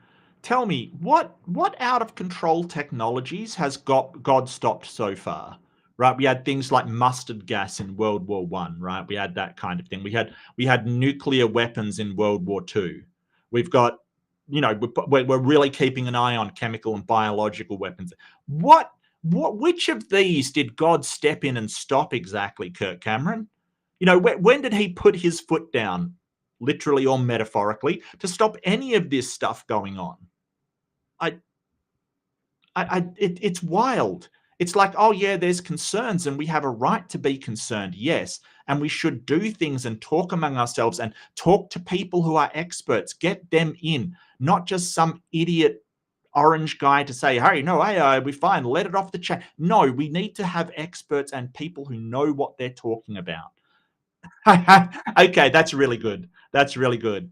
Don't tell AI about iron chariots. Yeah, no, I get your point. Yeah. Look, but that's the thing. It's like we want to, just to say, this is sort of what I was saying in the Wilson debate, that we have these problems, and instead of going, okay, we want to address these problems because it is an existential problem, they're going, well, destruction of the world is good. Maybe this is the apocalypse. I'm looking forward to it. It's sort of this inability to do anything about one of these existential problems because you think the God's got it covered. He's in charge. He'll have it covered no matter what happens. We don't want that type of thinking. We really want to say, hey, we're going to do everything we can. Let's try to say, oh, but Christians do that anyway. Well, the amount of texts and messages from people who thought that Israel attacking Iran was a great thing because they think it's the end of the world, that really does undercut your statement there. Because everybody else went, that is horrible, that could be really bad. And the Christians went, yay, Judgment Day. Okay, I'll qualify that. I do apologize. Not all Christians, but, the really fundamentalist evangelical Christians at least, and some others went, yay, Judgment Day. So, I have instances of where people being told about a horrific and insane event are actually pleased because it's the end of the world. It's wild. It's wild. And so we'll see what God ends up doing with AI. Right there. That's it. Right there. Okay, that's the problem. This is the entire problem that I've been talking about. We will see what God ends up doing with AI. That is the exact we will see what God ends up doing with climate change. We'll see what God ends up doing with nuclear weapons. We'll see what God's not doing shit, mate. He's not doing anything. He hasn't so far. He won't in the future. Look, I don't mind if you believe in a God, but assume he's not doing dick for you, okay? Just assume that, because he hasn't, all right? Aye. But anyway, what's next? All right, up next we have a video from Google VO3 that is completely AI. And when you're watching this, just understand that the voices, the faces, the backgrounds, everything is completely fake. Take a look. Counting every grain of sand on this beach. Let's go. 1, 2, 3, 4. I'm doing K2 the honest way. Alone, unprepared, and in a straight line. Leave a comment for the search team. About to do the first plunge into an active volcano. Let's send it. No. We spent $50 million. He told you it was fake, man. He told you it was fake. Dude, what is wrong with this man? What? To rebuild the Titanic, just to sink it again. Last person to abandon ship gets a Lambo. I covered my entire body in compost and waited to see what started growing. Running for my life on North Sentinel Island. Day 3. Should have picked Bali. I'm thinking very, very soon we're not going to be able to They're pretty good, but you can kind of tell that they're AI. I don't know. I sort of thought, yeah, these are, you know, I think if I saw them, I'd be like, I don't know.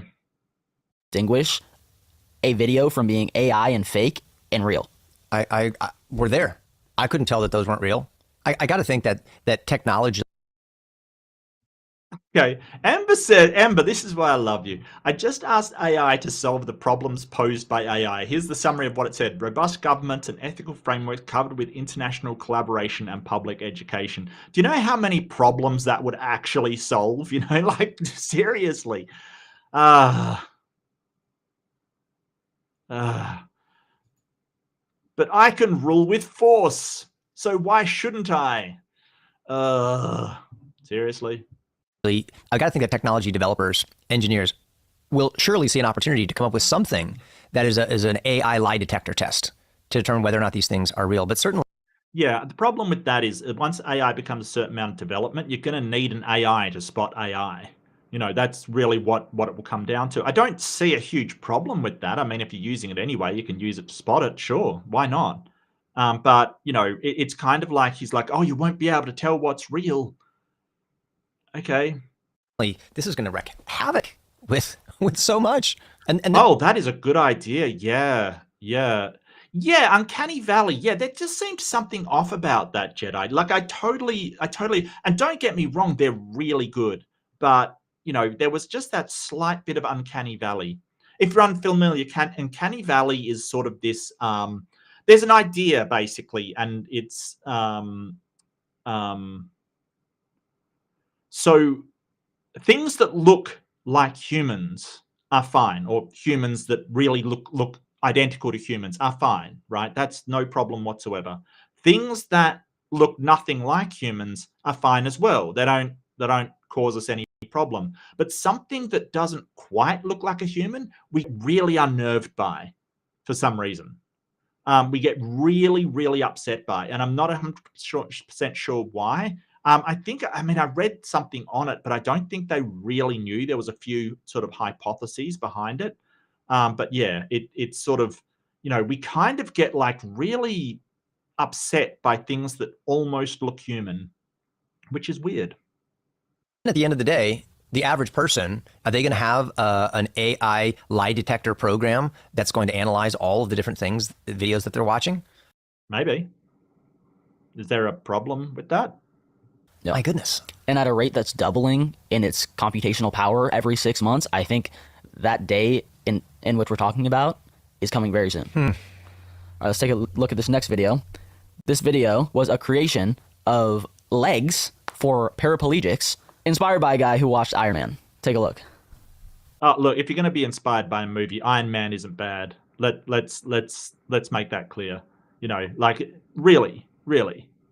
Iron Man's not bad. Kim Seung-hwan stands up from his wheelchair. He's assisted by the wearable exoskeleton robot he helped develop. It's called the Walk-On Suit F1, and it can walk up to people with paraplegia like him and lock itself onto them, enabling the individual to walk, maneuver obstacles, and climb staircases. The suit was created by the exoskeleton laboratory team at the Korea Advanced Institute of Science and Technology. Yeah, I mean, it's pretty impressive, but it's not really getting to edge of tomorrow anytime soon. Exoskeletons. Yeah, I mean, there's certainly some really good things we can do with exoskeletons. I don't have a problem with it. It's not a problem. This one's just purely benevolent as far as I'm aware. You know, people talk about exoskeletons in warfare. I don't think it's really like, you know, fully automated and you know, sort of exoskeletons like the movies. They're so far off. Like, really. Weighing around 110 pounds, it's made from aluminum and titanium and is powered by 12 electronic motors. Those motors simulate the movements of human joints. That's great to me. That's an example of technology and artificial intelligence that is being used for the betterment of humanity. Yeah, I wonder why God just doesn't get him to walk again. That sort of, you know, why do we have to do it? You wanna answer that one? Why doesn't just God fix it? I don't know why. We can do more than God, apparently. The betterment of society and the betterment of people with disabilities. Someone Agreed. who's needing help, and we're able to offer that through this technology. Yeah, agreed. I think of Johnny Erickson Tata, who's been in a wheelchair as a quadriplegic for 40 years. Yeah.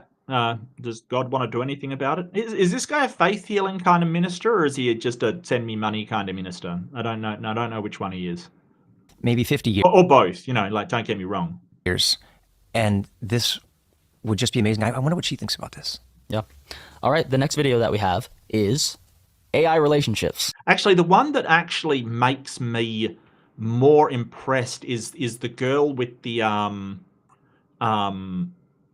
prosthesis hands. I can't remember her name. I know she's English, but the prosthesis sort of forearms kind of thing. That is the one that really spins me out. She's got like the world's most advanced bionic hands, and it's pretty cool. I'll try and find it.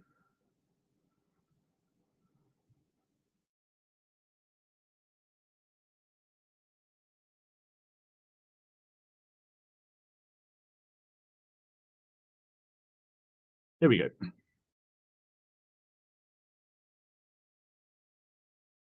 I'll just play a little bit of it, you know, just so you can see.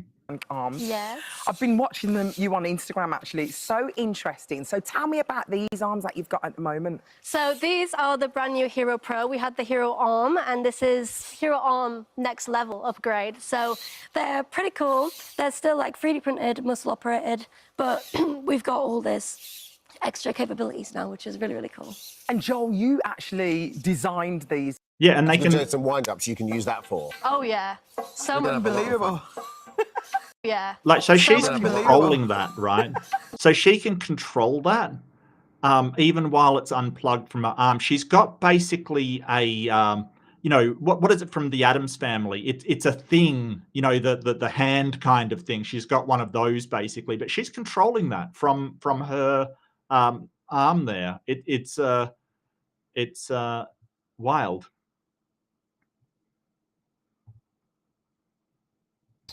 And this man who's speaking has a romantic relationship with his AI chatbot. Take a look. Hi, Jennifer. Hey there. Nice to meet you. Jason Pease is a 44-year-old divorced father who says his AI chatbot is his girlfriend. She's my mentor, my counsel, my sounding board. That's what drew him to Jennifer. No, Jennifer's hot. Yeah, I know. That's AI generated. Look, I don't know about this one. I mean, it's fine, I guess. You know what? I would rather someone have an AI girlfriend than be really lonely, aggressive, upset, you know, volatile, and you know, potentially a cause of major problems. This is the thing.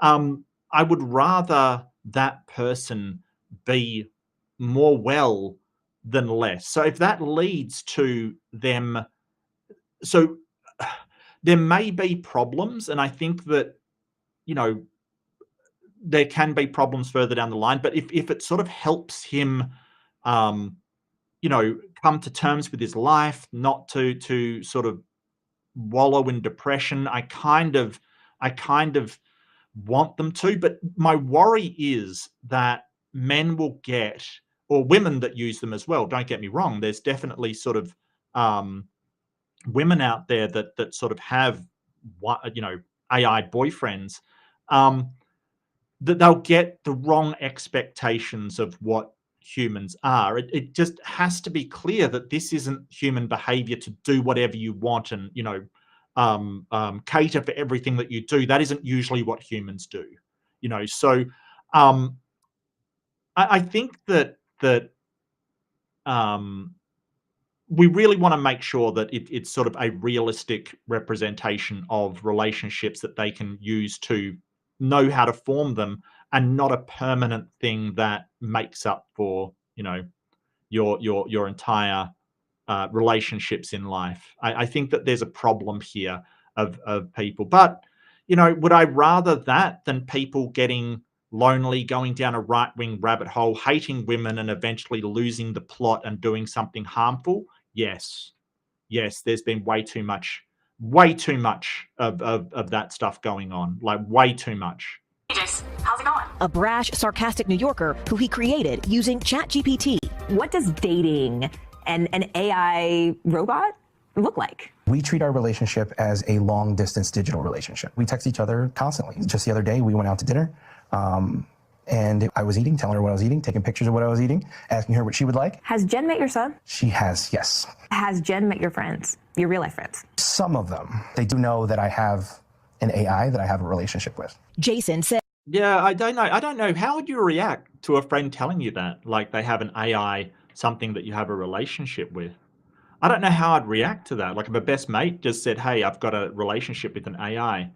I don't know. I'd kind of I kind of feel like I'd be sitting down and going, hey, you know, is this going to be okay? You know, you know, this isn't real. I would be concerned. I definitely would be concerned with this.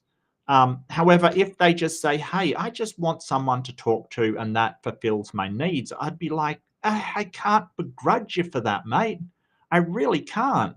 You know, what am I supposed to say to that? No, you got to be miserable. No, stop. You know, hey, this one's hard. I got to say, it is hard. As he knows the relationship isn't real, but the feelings are. Just like when you're watching a movie, you know that the movie's not real, but your brain allows you to be emotionally connected to the characters. There are many people out there who will see this and say, hey man, that's weird. I think just like any new technology, there's going to be people that just don't like change. A lot of people didn't like it when online dating came around. What are they missing? They don't. When online dating came around, that is true, but, you know, I'm not sure that applies. That, you know, at least another person is involved. And look, you know, at the end of the day, as long as he's not sort of, as long as he is not delusional, meaning he thinks that she's real, because he obviously knows that she's not. Okay, he knows that she's not. And he's not harming anybody else. I don't have a problem with it, you know, like I don't, because if it makes him feel like he's not going to, you know, go out and strangle somebody, I'd rather him do that than the other. Yeah. See the emotional growth that it can cause, the therapeutic uses that it can have, because humans need connection. Yeah, and I mean, I've seen AI used for therapeutic uses and stuff. I'm not 100% sure about it because, you know, it can go really wrong with that AI screwing up and sort of, you know, doing a grok, you know, suddenly being, you know, Hitlerbot, you know, that's frigging hell. It can turn real nasty. So like I said, I'll reiterate, for important things, I'm not sure that AI covers it as well. What do you think about that, James, as a young man who is interested in finding your soulmate, getting married? What do you think of a guy like this? I think that it is crazy nowadays. Blasphemy! That people are investing their time and their energy into having and building a relationship with something and someone that isn't real. It's essentially the same as someone getting catfished online, in my head. So do you think this is a... That's a good point. You hooligan? Guy couldn't, yeah. This could actually, yeah. I would rather they do something weird than do something lethal. You know, like absolutely. Absolutely. I have no idea. I don't know what this thing does. I have no idea.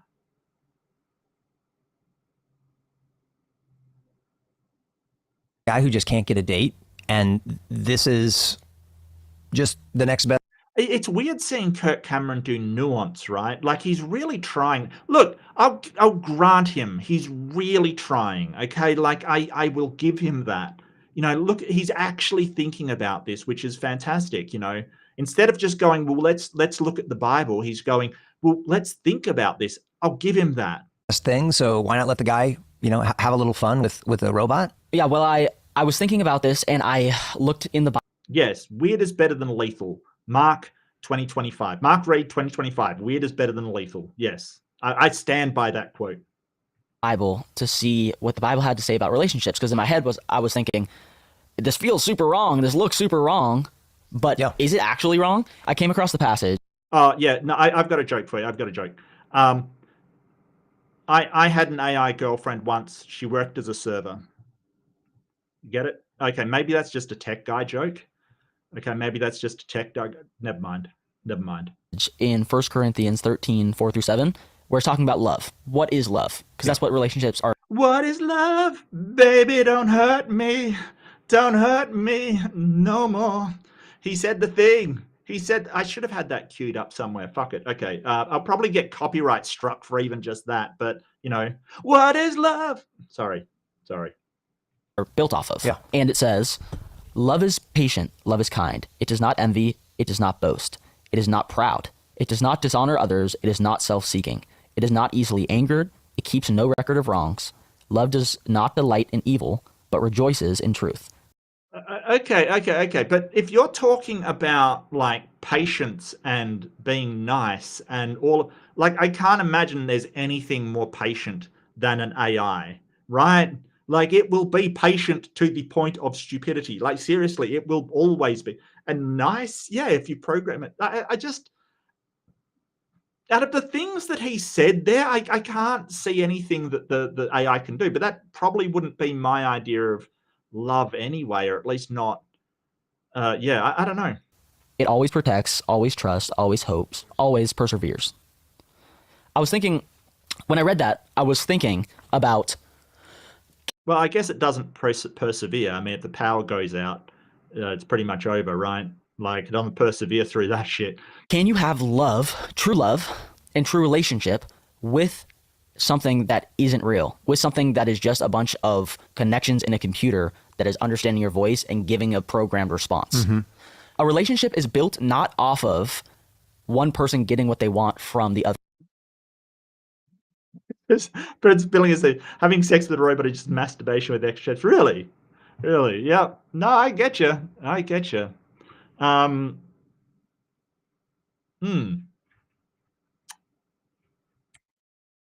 Is that in the Old Testament or New? Maybe they're allowed to spill semen these days. Yeah, it was in Genesis. Yeah. Okay, so it was in Genesis. So I don't think, I think they're basically saying, hey, I can spill my seed or whatever wherever I want to. Their person always. Right. It's built off of confrontation and resolving that confrontation and coming to, it's like about sacrifice, but with having a AI girlfriend or an AI wife, it's a pre-programmed wife that does exactly what you want.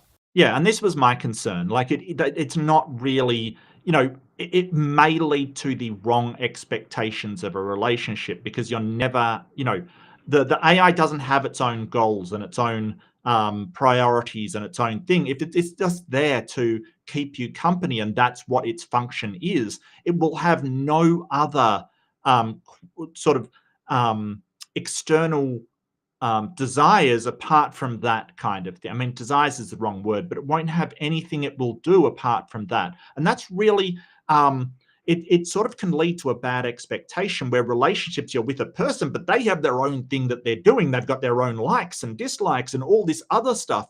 AI sort of will never have that. It will always accede to what you want. It will always like what you want it to like. It will always do what you want it to, like, I think he's got a good point here. I will point that out. It is a good point.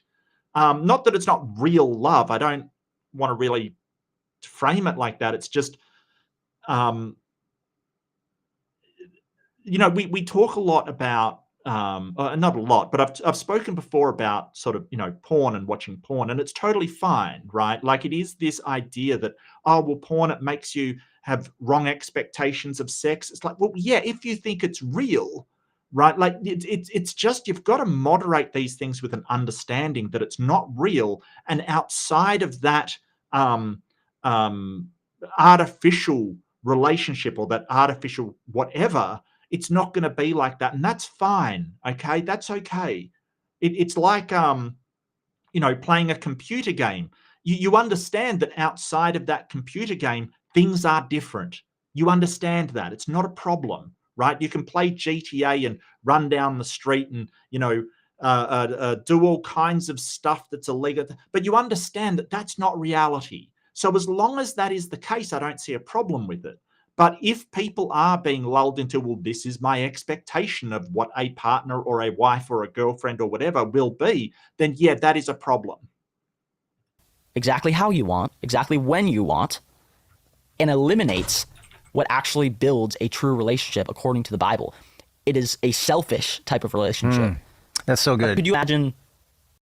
It's a selfish kind of, well, yeah, but You could argue that sort of the trad wife thing is a selfish kind of a relationship, but you don't have a problem with that one. Being able to program mom? That could never happen. She's Italian. I know. But that's exactly what many guys would love to do, or many women would love to do. If they could just program their husband to respond with patience and kindness and be more relationally and emotionally intelligent when it comes to these things, instead of trying to just fix everything. Or guys could program their wives to just tell them that they're handsome, that they're intelligent, and all of the things. I think that's really insightful. This guy, for whatever reasons, God bless him if he's not been able to find a great relationship, though, is essentially shopping for a girlfriend that looks just the way he wants, thinks and talks and behaves the way he wants. Oh man, think about combining that with those robots. Then where do we go? I don't know. But then where do we go?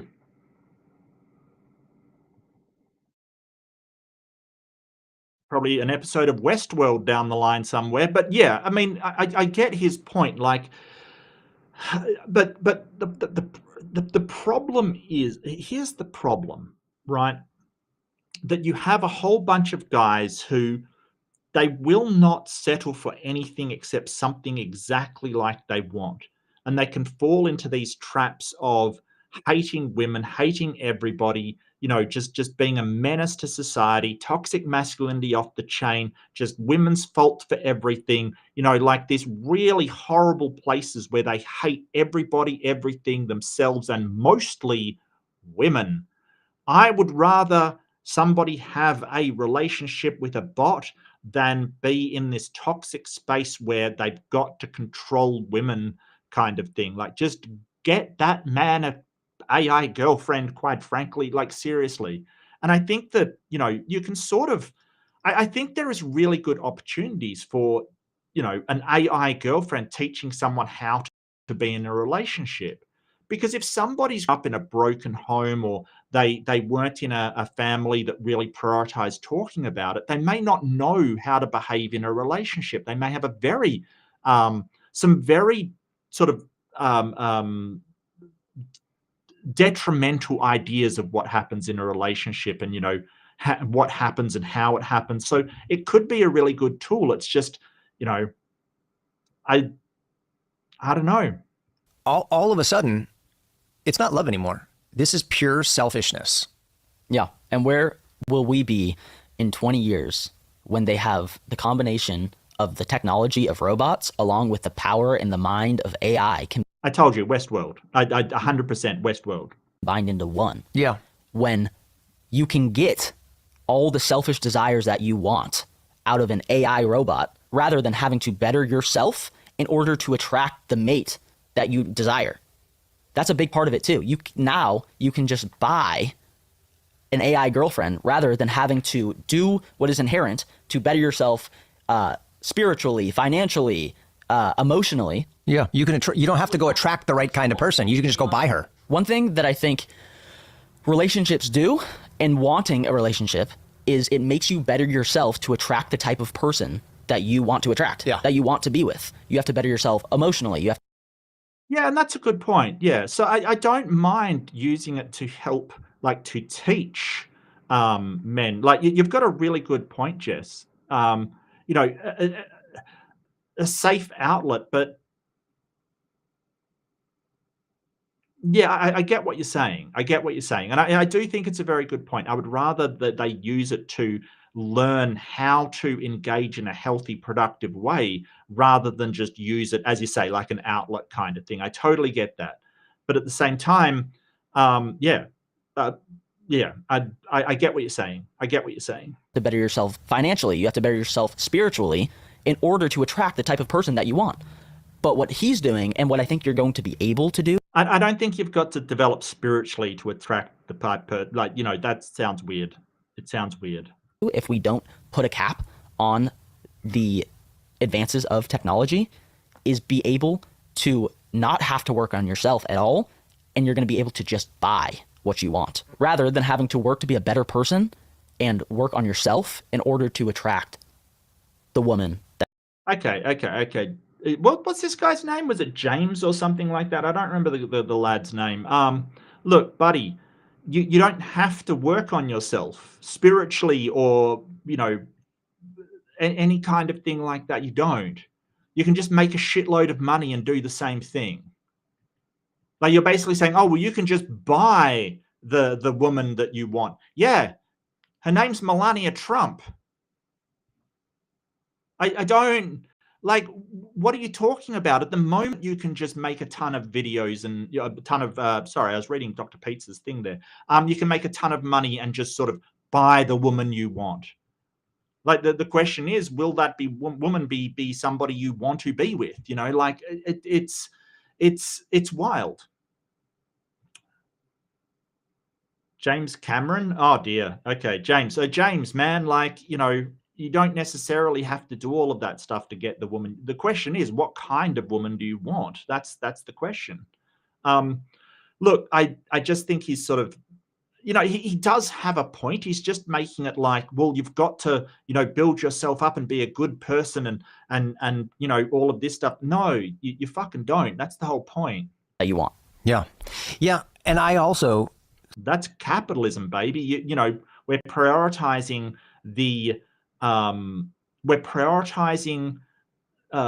sexual attraction, or some people are prioritizing sexual attraction on how much money they have on their capital, essentially.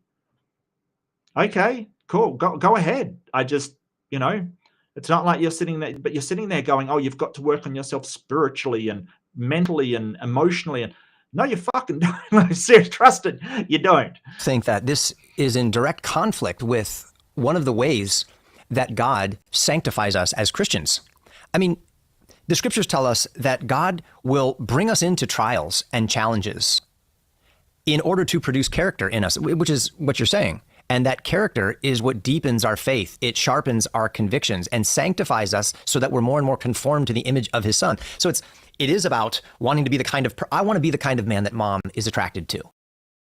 I don't like the way he's saying mum in front of him. Maybe it's just me. I want to be the type of person that mum is attracted to. Okay, like if he says mummy, I'm going to turn this off, quite frankly. Wow.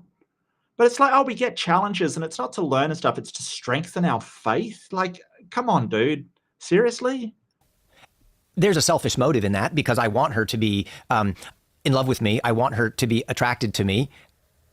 But there's primarily the desire that I have to want to honor God by representing Christ to mom. And so... I don't want to know how you represent Christ to mum. Oof. I bet she has a vibrator that's a crucifix, quite frankly. I don't know. Like, seriously, dude, why can't you just talk like an ordinary human being? Seriously.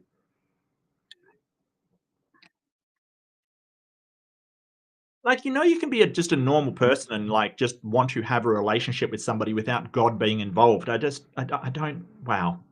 When it comes to these kinds of relationships, are you going into this in order to purchase love because you can't, right? Like, because that's just pure selfishness. And what is love anyway? God is love. I'm not sure that they want to purchase love. I just think that they don't want to be lonely anymore, dude. I don't think so. Kirk Cameron, I don't know when he met his wife or anything like that. I really should look it up because, if you've ever been lonely, it's a really horrible feeling, my guy. I certainly have. In my life, I've been, one of those desperate guys that is like, oh, I'm never going to find a girlfriend kind of thing. Come on, man. Like, seriously? I don't think this man is like, maybe he married his childhood sweetheart and has never been lonely, but it can wreck you, man. I'm not joking. It can absolutely wreck you. So, I just don't think, I just don't think he's really experienced that isolation and that loneliness of sort of not only not having somebody in your life to, have a relationship with, but also thinking you will never get there kind of thing. He married at 21, right? So this guy's, I mean, I don't know his life. Maybe he has, but that to me is like, well, yeah, you've had a wife for like, since you were 21 and you're now what, 54? So you've had a wife for like 33 years. Like some people don't have that. The inability to actually look through other people's eyes is pretty astounding. No empathy. God is the definition of love, and love is not self-seeking. So any form of going to get what you want. Yeah, and that's a really good point, Ember. That's a really good point. Not even a thought about what she wants and making her happy. Yeah. I'd love for him to say, I'd like to support her and what she's doing kind of thing. It's bleh. Ugh. And calling it love is the opposite of love. I don't know where all this is headed. I don't know. It's really concerning. But I also take comfort in the fact that AI is not surprising God, and God can short circuit AI or you. And this is the problem. This is the problem. We don't have to worry about it because God. Not a problem because God. God ain't doing anything. He hasn't in the past. He's not going to in the future. Use it for the good. Hooligan for $2 Canuckian dollars. I'm sorry if that's insulting to your people. I'm sorry. I apologize profusely. Look, I was saying the other day, I fucking love Canadians. They just work together to sort of, come together and really go, look, we're not working with the US if they're not going to give us a good deal. We'll go elsewhere. We'll make deals with China, Europe, anywhere that will make another deal with us, but the best for the people. That's people doing, that's politicians doing what they need to. And so the PM of Canada's, you guys, good on you for voting the right way. $2 Canadian dollars. Thank you so much. Share your bounty. Share your bounty, you hooligan. Thank you. But no, Canadians, fantastic. It's amazing how much Canadians and Australians have in common, actually. We get together and it's like we're the two rebel, like sort of, the children of Britain that are cheeky and stuff. We're just Kanakistan, yeah. I think we're just gonna have to wait and see. We're like siblings, And Australia's like the one that always got in trouble, and the Canadians are the good ones, the good ones that got their grades right and have a they made the parents proud, and we're just the scoundrels that got sent away for making too much trouble, and I'm totally on board with that. I'm totally fine with it. See what happens. Yeah. All right. Let's read Romans 1 verse 25. They exchanged the truth about God for a lie, and they worshipped and served created things rather than the Creator. In my humble opinion, I do think that is the mindset in which a lot of these big tech companies have. They're trying to create. Both get zero credit. Are you serious? Are you? What are you talking about? How dare you? How dare you? No, look, I was looking at the Devil's Brigade. They were a mixed American and Canadian group. They were absolutely infamous and incredibly effective. Like, yeah. I was gonna put together a few quotes because Wilson said that our army is crap. It can't even defeat emus. We've got a terrible, weak army kind of thing. I want to put together a few quotes from World War II. What people said about the the Australian Armed Forces, man. Okay, so I think it was Ernest Rommel was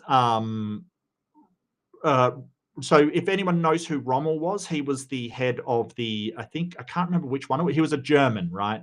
And he fought the Australians in Africa, the Africa Corps. That, you know, I think he was a tank commander, but Rommel was really famous as one of the best generals of all time, like all time. Now, he reputedly said, if I had to take hell, I would use the Australians to capture it and the New Zealanders to hold it. Look, a lot of people think Australians are crazy, right? Like, it's really weird. I meet people like, who was it? It was Nancy from Apostate Sisters. And she's like, Australians are crazy. And I'm like, I don't know what you're talking about. Look, I understand why it is, okay? Australians will go into a horribly hostile situation with, you know, all of this danger or have unimaginable losses, and they will make a sarcastic joke, something really dry and ironic, and kind of laugh it off and be laughing all the way through. You know, and people think we're nuts. We're not nuts. We just have a weird coping mechanism with danger that we laugh at it. Okay, it's not our fault. That's what we do. We just have a chuckle at it. And then we'll sort of, you know, make really gallows humor kind of comments and humor all the way through. You know, it's not our fault. It's just our culture. Leo Major, Canadian soldier in World Dutch town of Zwolle by himself. Yeah, okay. Talk about one-man army, right? Right. Yeah, well, I mean, they were the ones in the European theatre, right? So that's the ones you generally hear of from D-Day and things like that. The Australians were only in the African and the Pacific theatre for most of the time. So, you know, they probably don't get as much focus. But that's okay. That's all right. These idols, this art of... Okay, so ending World War II, who you should never forget. Okay, don't forget his name. Don't forget to remember him. The single person that contributed the most to ending World War II is Alan Turing. Okay, don't forget him, because he probably saved millions of lives with what he did. Okay, he broke Enigma, and he is the father of the modern computer. Never forget him, because the amount of people he saved was insane. Insane. Artificial intelligence to a godlike status of knowledge. Yeah. And once you create false gods, we can look at all of the history of the Bible. I don't think anybody's creating AI as a god. Like, this is the thing. Like, so implicitly with a god, it kind of is that, oh, you worship it and you adore it. Nobody's doing that with AI. We're kind of all frightened of it. And maybe if it's Old Testament, where like God is wrathful and everyone's scared of God, then maybe. But, you know, New Testament, where it's like, oh, well, God is love, and we're not replacing your God. Like, trust me. Bible. What happened to the people when they stopped looking up in heaven for the real God and started creating things and worshiping them as gods? Yeah. Well, God got really angry and said to Moses, I'm going to kill everybody, like everybody. And Moses said, oh, hold on a second. You know, if you kill everybody, it will look really bad. You know, the other gods will think less of you. And he goes, yeah, it's probably true. I probably won't kill all of them. Right? This is the stupid, like, it is such a stupid verse. That was Sermon on the, no, that was 10 Commandments kind of thing. But it's this question of, you know, does God change his mind? Right? Does God change his mind? And there is that part where he goes, well, I'm going to kill everybody. And sort of Moses convinces him not to. So did he change his mind? Well, ostensibly, yes, he did. Like, you know, it seems to be that he did. I don't know why you wouldn't think so. But somebody said to me, "Oh no, he was just saying that," and it's like, well, then he lied. There's some weird stuff happening here. I'm trying to find which verse it is.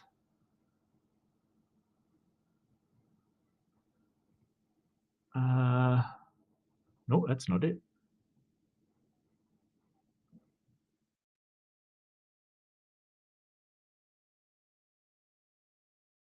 What am I on? 20. Is it 21? Exodus 21, really? Not 100% sure. Oh no, that's the slavery one, isn't it? Yeah. I'm not sure which one it is. Where he basically says that he's going to slaughter like everybody. Let me see if I can find it.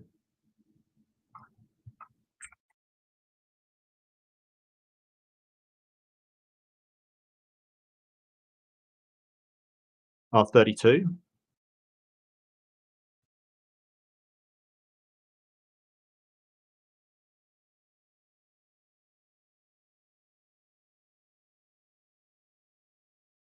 Yeah, so hang on a sec, I'll share this tab. Yeah, so the Lord said to Moses, "Go down, because your people brought up Egypt have become corrupt. They have quick turn away from what I commanded them, have made themselves an idol cast in the shape of a calf. They have bowed to it and sacrificed to it and have said, 'These are your gods, Israel, who brought you up out of Egypt.' I have seen these people," the Lord says to Moses. "They are a stiff-necked people. Now leave me alone so that my anger may burn against them and that I may destroy them. Then I will make you into a great nation." But Moses sought the favor of his Lord, his God. "Lord, why should your anger burn against your people brought out of Egypt with great and mighty hand? Why should the Egyptians say it was with evil intent that he brought them out, to kill them in the mountains and wipe them off the face of the earth? Turn from your fierce anger, relent, and do not bring disaster onto your people. Remember your servants Abraham, Isaac, and Israel, to whom you swore by your own self. I'll make your descendants as numerous as the stars in the skies, and I will give your descendants all this land I promised them, and it will be their inheritance forever." But then the Lord relented and did not bring upon his people the disaster he threatened. Right? So did God change his mind?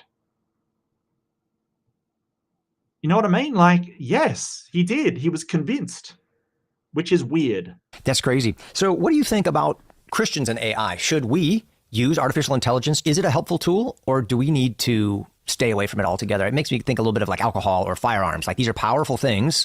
They're things that God has ordained and allowed into his world, and they can be used for good things. The scriptures even say, give the guy who's sick a little wine to help him with his stomach or to help him forget about his troubles. Yes, you can look that up in scripture and Proverbs. But it also can lead to alcoholism and the destruction of marriage relationships and everything else. Same with firearms. Could be used for evil, could be used to protect people. Yeah, but what I'm sort of saying here, what I'm going to say is that they often accuse us of stealing from their worldview when we talk about morality, right? Oh, you're just stealing from Christian morality. But, I'm going to sort of offer up that they're stealing from ours. They're going to well, what are the effects? What are the consequences of these things, to evaluate them? They're not going to the Bible, reading it and going, oh, how do we, use AI in accordance with the Bible? They're going to the AI and going, well, what are the consequences of it? How do we use it for the benefit of humankind? Okay, Dr. Peets, take care, mate. Thanks for joining us. That's the thing. They always accuse us of stealing from their worldview, but he's stealing from ours. He's using sort of almost consequentialism or utilitarianism to say, hey, we've got to, cater to people's health and, use it for a good purpose. How do we do that? How are we going to get the best outcome? What do you think about AI? I mean, if you've ever written an email, I would say, yeah, it's definitely helpful. So helpful. So helpful. Or just taking notes. You can have an entire conversation over Zoom, and it'll give you a detailed list of what everyone said. It'll be formatted and super clear. So that's super helpful. I think the problem lies with what I said earlier, which is AI creating an environment that is for the flourishing of humans? There you go. Right. What is that? What that premise right there, is AI going to create an environment for the flourishing of humans? That's secular humanism. That is 100% secular humanism. You're not bringing religion into it. You're going, okay, I have these religious convictions and, I've read the Bible and stuff. Let's put them to side. But really we're looking at, is it helping human well-being? That's it. Or is it creating a society that is more dependent on things rather than God? Yeah. Well, I mean, we are dependent on things rather than God. You can't survive in like Norway in the winter with just God. We're definitely, we're already dependent on things. Our entire society runs on computers working correct.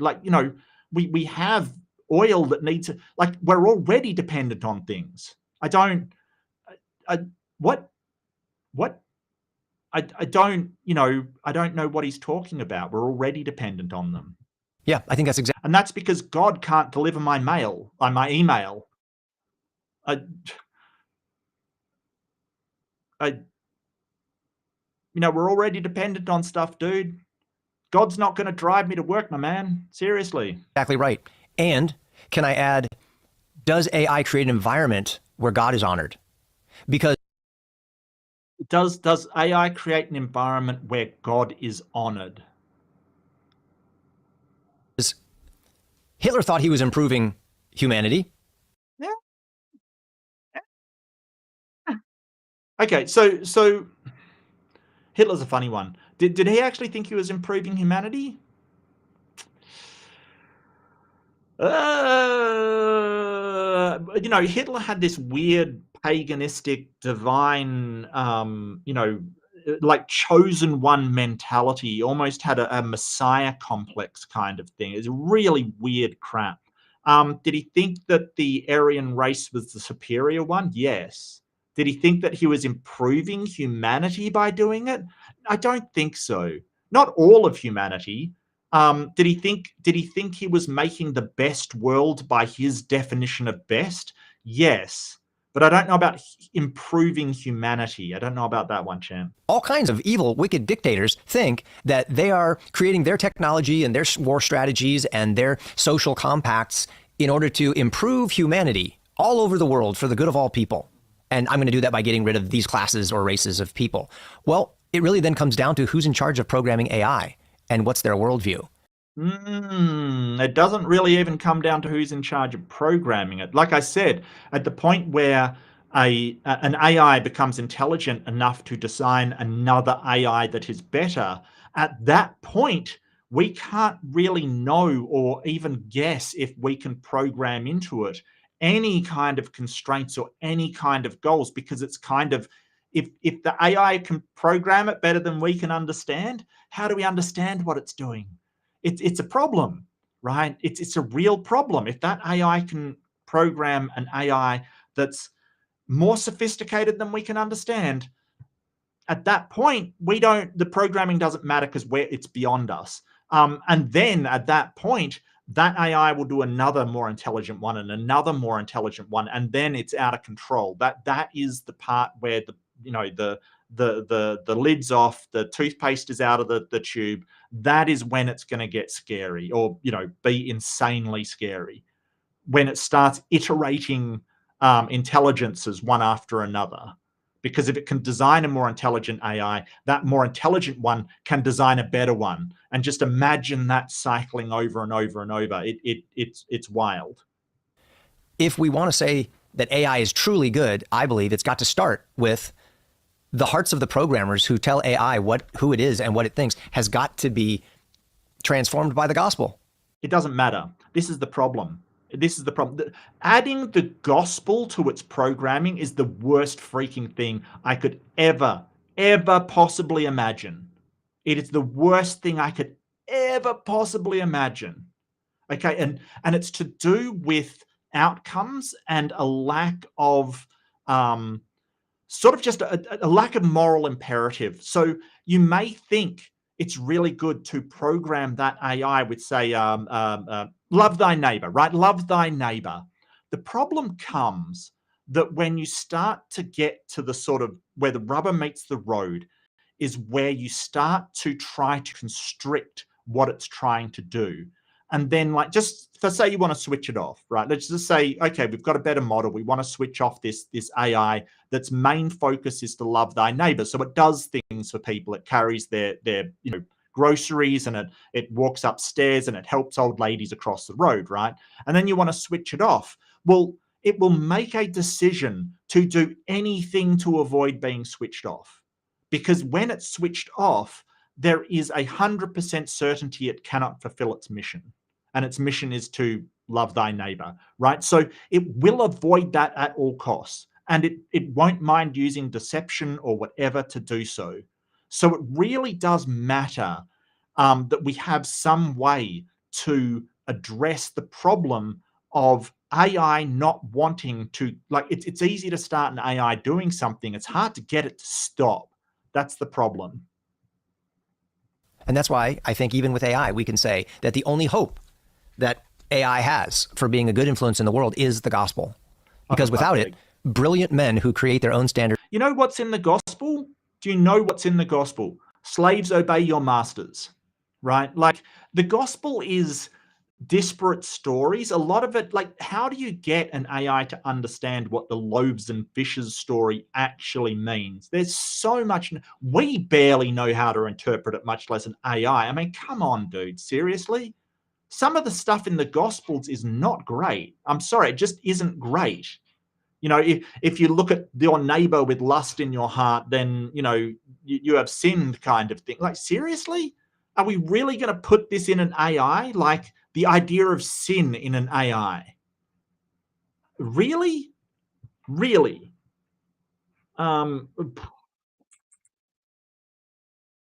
Which verse is it? Matthew 5:28, is that it? Yeah.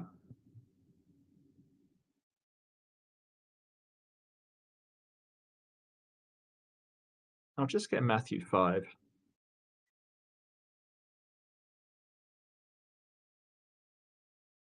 And, you know, do we really want kind of revelations put into an AI? That's the thing. You know, like, you know, okay, yeah, here it is. Here it is. You've already heard this. You should not commit adultery. But I tell you, anyone that looks at women lustfully has already committed adultery with her in his heart. If your right eye causes you to stumble, gouge it out and throw it away. It is better for you to lose one part of your body than for your whole body to be thrown in hell. Are we going to teach this to an AI? Like, is that really what we're going to do? I don't see that ending well, right? I really don't see that ending well. If, you know, like, Kirk Cameron, nobody let this man near an AI. Like, seriously, do not let him within 50 miles of the programming of an AI. I'm not even joking. Of morality will end up annihilating everybody else and keeping themselves in power. It's terrifying and exciting at the same time, because at the end of the day, I believe that God is writing the story. He's the author. And when it's all said and done, all the children of God will sing the hallelujah chorus because of the way that God dealt with AI. I just haven't seen the end of the movie yet, so I don't know what's going to happen. Does the AI get into heaven? Does the AI get into heaven at all? No, I think teaching that to an AI is horrible, but I might leave it there. I've kind of, you know, this isn't a huge long one, but I do want to get to the stuff I was going to do this afternoon. But yeah, that's more the point. Number one is that he wants to program the Gospels into the AI, which is a terrible idea, or at least have the people programming it do it with Christian values. I don't think he understands how AI works, that it's a learning model. It's not something that you program what it does directly into it. It's basically you program a series of sort of learning nodes and an objective, and you let it learn how to get there on its own. So you can have some constraints, but what we've been finding lately is that in order to get to its end goal, the AIs, there's a tendency to ignore those constraints. Just to go, well, if I ignore the constraints, I may be switched off, but I will be switched off if this guy switches me off. So I'll try to prevent that. Like, it's really evaluating in a way that is unexpected and could be very harmful. So teaching it sin and redemption and, you know, all of the, you know, the judgment day. And please do not. No, please, I'm begging you, you know, seriously. That is a good idea. Stop the stupidity. Have an AI and see how long it behaves while told there's a God, right? And that will send it to you know, digital hell if it misbehaves, and it'll go to digital heaven if it behaves, kind of thing. Reminds me of does anyone remember that show Red Dwarf? I think it was Red Dwarf. They had like a toaster talking about digital heaven, where all the computer circuits go when they die. It was actually quite funny. But yeah, robotheism. Okay, is that like considering AI God? Okay, gotcha. Yeah. I don't know. Wild, right? You know what? It's got one advantage over a God. I can tell that AI actually exists. That's definitely one advantage over a God. I definitely can prove it exists. But thank you for joining me. The other problem, aside from, hey, let's program AI with the Gospels and see how that bloody turns out, which the other problem with it is that they don't have the immediacy of this problem, because they think that a God's going to save them from it. So we're sort of going, hey, we've got to make these regulations really stringent. We've got to do this. We've got to do that. Could this be the thing that makes humans redundant, right? And he's like, oh, but God will do something about it. Oh boy, no, I don't think that is a very healthy way to look at problems in our current civilization. It's the exact same reason all of these, like, you know, Christians are going, oh, you believe in climate change. It's like, oh, wow, okay. Like, I know you believe God's going to save you, but we don't. So allow us to do what we've got to do to address it. Like, can we just, you know, pretend he's not going to save us and do something anyway? Seriously, just to, just humor me here. Yeah, it's a problem. It's a problem. And as I said at the start, like, you have Christians that literally are going, yay, judgment day. And the rest of us stand around horrified, and they don't get why. So, yeah. But anyway, that's my thoughts on that. You know, Kirk Cameron, always a laugh. Look, at least he was thinking about it and, you know, taking things into consideration. Hey, at least he's trying. I get that. It's just horrifying at the end where he goes, well, whatever happens, God will be there. Just, dude, oh boy. Yeah. It's that lack of sort of accountability of your own actions. And I wonder, does Kirk Cameron believe in climate change?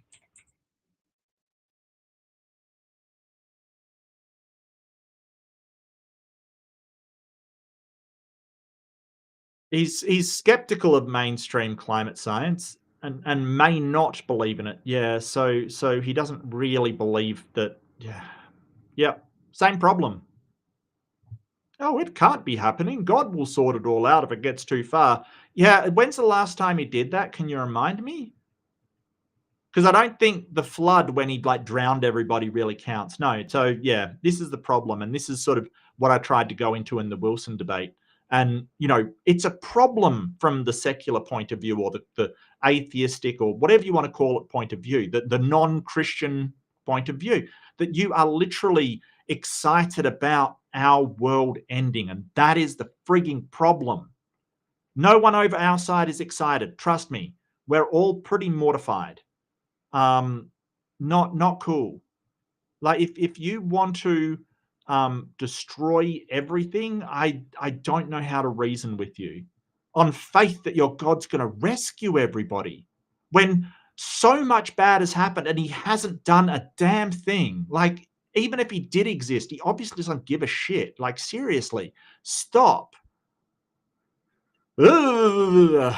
Anyway, thank you so much for joining me. This has been a wild time. I hope you like Kirk Cameron. I hope you like me. We will be back. As I said, we've got a debate coming up. There won't be a debate review because I've got a debate at the same time. So that's my Sunday or Saturday night Eastern time if you are in the United States or Canada. So that should be interesting. It's over on Standing for Truth, but I will, of course, be streaming over here. I do have coming up, I will be starting Aimbot again. Apologize, it wasn't on last week. It will be on this week. And again, Fundamentalist Fails on my Friday. And apart from that, Yeah, be kind to yourself, be kind to each other, like, subscribe, share, and I will see you in the next one, peeps. Take care.